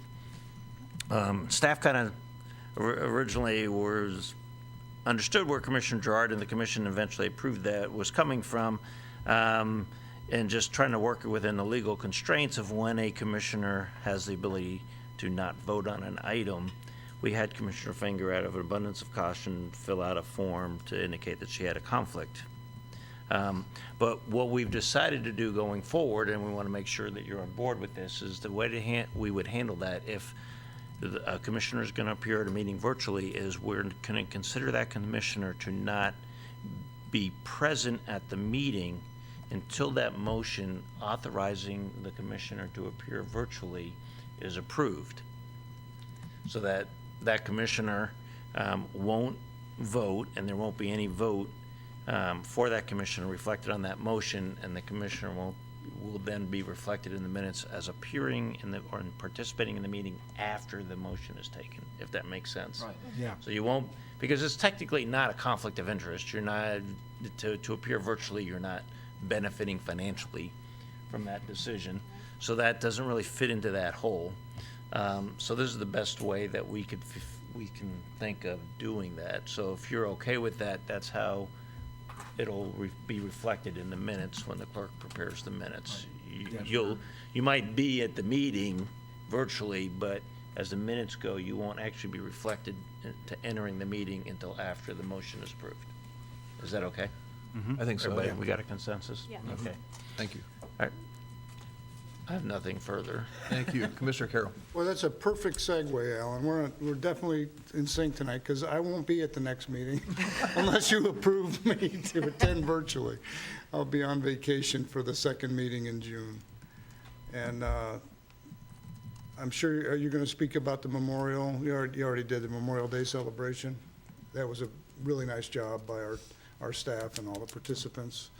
And I'm happy that we got our money's worth out of Sergeant Lozinski. Yeah, he's did a really good job tonight. Yeah. Is he still awake? Commissioner Smith. I also won't be at the next commission meeting. I'll be out of town. Unfortunately, my situation, I can't attend virtually because I'll be in mountains and there's no cellular or Wi-Fi, so I will not be at that meeting. At the beginning of this commission meeting, the mayor, we read the proclamation for Pride Month, and as my husband and I are very proud of our city, and some people are afraid to use that. My partner likes to stick with partner, so I respect his, but in these times, it's as a Largo citizen, that brings a lot of pride to my heart that I know what this city has had before, and having that support is greatly appreciated. And to see a story just in the recent paper of a trans student that's 13 years old in South Florida who got bullied and recorded and called things that people should not be calling each other. But it's still there. And so that proclamation to some may think outdated or not needed to some, but know that there are young people out there that and even adults. I mean, I didn't come out till I was 28 years old. I was scared to death of my community and my family, but they showed me the greatest love, and what y'all did today and what we've done, and know that you've all touched many people's hearts, and there's a young kid out there that helps them, and I really thank you all. So, and I thank our staff for doing that. That's very touching to a population of our community, and I really thank you. So that's all I have. Thank you. Thank you, Commissioner Smith. Great job. Commissioner Fenger. Thank you. I'd like to say thank you for environmental services. We had a really great tour. Seems like yesterday, but I'm sure it was already a couple of weeks ago. Had a chance to spend time with the staff and see more about what's going on there. And just really awesome stuff is happening. So thanks to them and all the hard work that's going on over there. So thank you. Thank you, Commissioner Gerard. Thank you. First of all, congratulations to all the folks at Code Enforcement. They are very hardworking and very often not appreciated for the great work they do for the city. I also want to take just a moment to speak about the Pride flag and Pride Month. It just strikes me as very odd that my wife and I, who've been married for 36 years, can walk down the street holding hands, and people look at us as senior citizens still holding hands. And we just think that's just so cute and so adorable. But if, two men were doing that, or two young men, or two juveniles of the same sex were doing that, very likely they would be attacked or called names and might even be in physical danger. And I just think that it's about time we change that. And I'm so proud of this city that we would do that, and we would make the point to pass a proclamation like this and to raise the Pride flag. It breaks my heart, though, that on the very first day of Pride Month, that our governor would sign a law, a statute that marginalizes and ostracizes a very important part of our community, a law that attacks transgendered persons and transgendered youth especially. And at one point, even during the discussion, thought that it would be a good idea to include a humiliating and demeaning physical examination that under any other circumstances would be considered sexual assault. And thankfully, they removed that. But still, to ostracize a community of young people who just want to participate in sports, it's a horrible thing, and I'm glad that this city sees beyond that. So thank you. Thank you, Vice Mayor. So, yeah, usually I make like a joke or something right now, but it's kind of hard to after those great words by my fellow commissioners. So I really just want to say thank you to everybody up here, as well as a lot of staff members who came a couple weeks ago to the Suncoast League of Cities dinner. I appreciate the support from everybody, and it's very nice to know that that you guys all support everything that we all do. So I know that we all work a lot together outside of this in various boards, and so thank you guys for that. And I look forward to working with y'all over the next couple of years too on that. Thank you. Thank you, Commissioner Hulk. I think everything got pretty well covered in the last 7 minutes or so, and I love working with all of you guys too. Thank you. And our staff, always, thank you, thank you, thank you. Anybody who's still with us. They're all watching at home. They're all watching from home, right? Well, I wanted to congratulate Vice Mayor Robinson and thank him for representing us so well as the president of the Suncoast League of Cities. It was a honor and a pleasure to watch you get inducted up there. So congratulations. I'd also like to thank our staff who worked for the Memorial Day ceremony last night and switched gears in a matter of about 25 minutes when it started pouring outside. I had several people come up to me afterwards saying it was the best one yet. It seems like I hear that every year. But we had a really good crowd inside, and it was, the keynote speaker was great, and the guy that introduced her was all right. That was me. But the talent that was displayed by our employees there was impressive, and just great job by everybody. So thank you for that. Mr. Schubert. Yes, just one brief item. During the May 4th, 2021 City Commission meeting, the staff provided the City Commission, sitting as the Community Redevelopment Agency, an update on the third amendment to the repurchase agreement for the 500 block of West Bay Drive.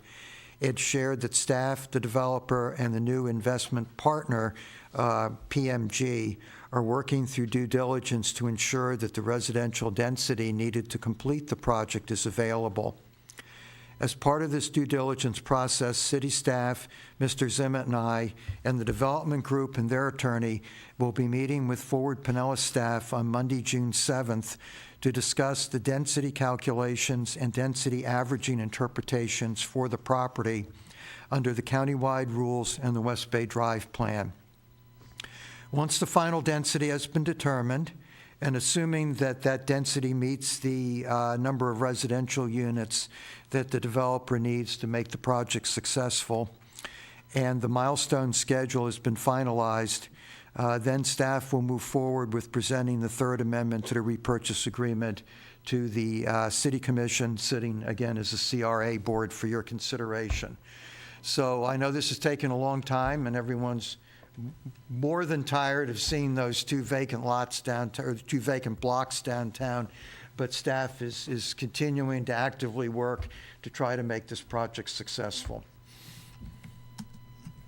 Thank you. Thank you. Thank you for the update. I did see some heavy equipment in downtown today on the townhome block. They weren't, Oh, really? they weren't yet started, but there is some heavy equipment there, like they're Good. getting ready to do some stuff, so. Action items. I have three things. A request by Commissioner Robinson that New Haven residents be notified about the upcoming public hearings on the 800 8th Avenue project. A request by Commissioner Smith that East Bay Drive and Central Park Drive be included in the traffic study for 800 8th Avenue project. And a request by Commissioner Smith that staff notify area residents of the public hearing dates. Was that for this, the 800 8th Avenue project? For the development, yes. Or for the planning and the commission meeting, those two, in September, I think it was. That's it. Alan, we ran over a little bit. She ran way over, but I have good news. It's 1-0. Well, that's nice. Beautiful. 1-0 to Lightning with 5 minutes left in the second I period. said 9 o'clock, so I think I might have won that. Meeting is adjourned. Thank you.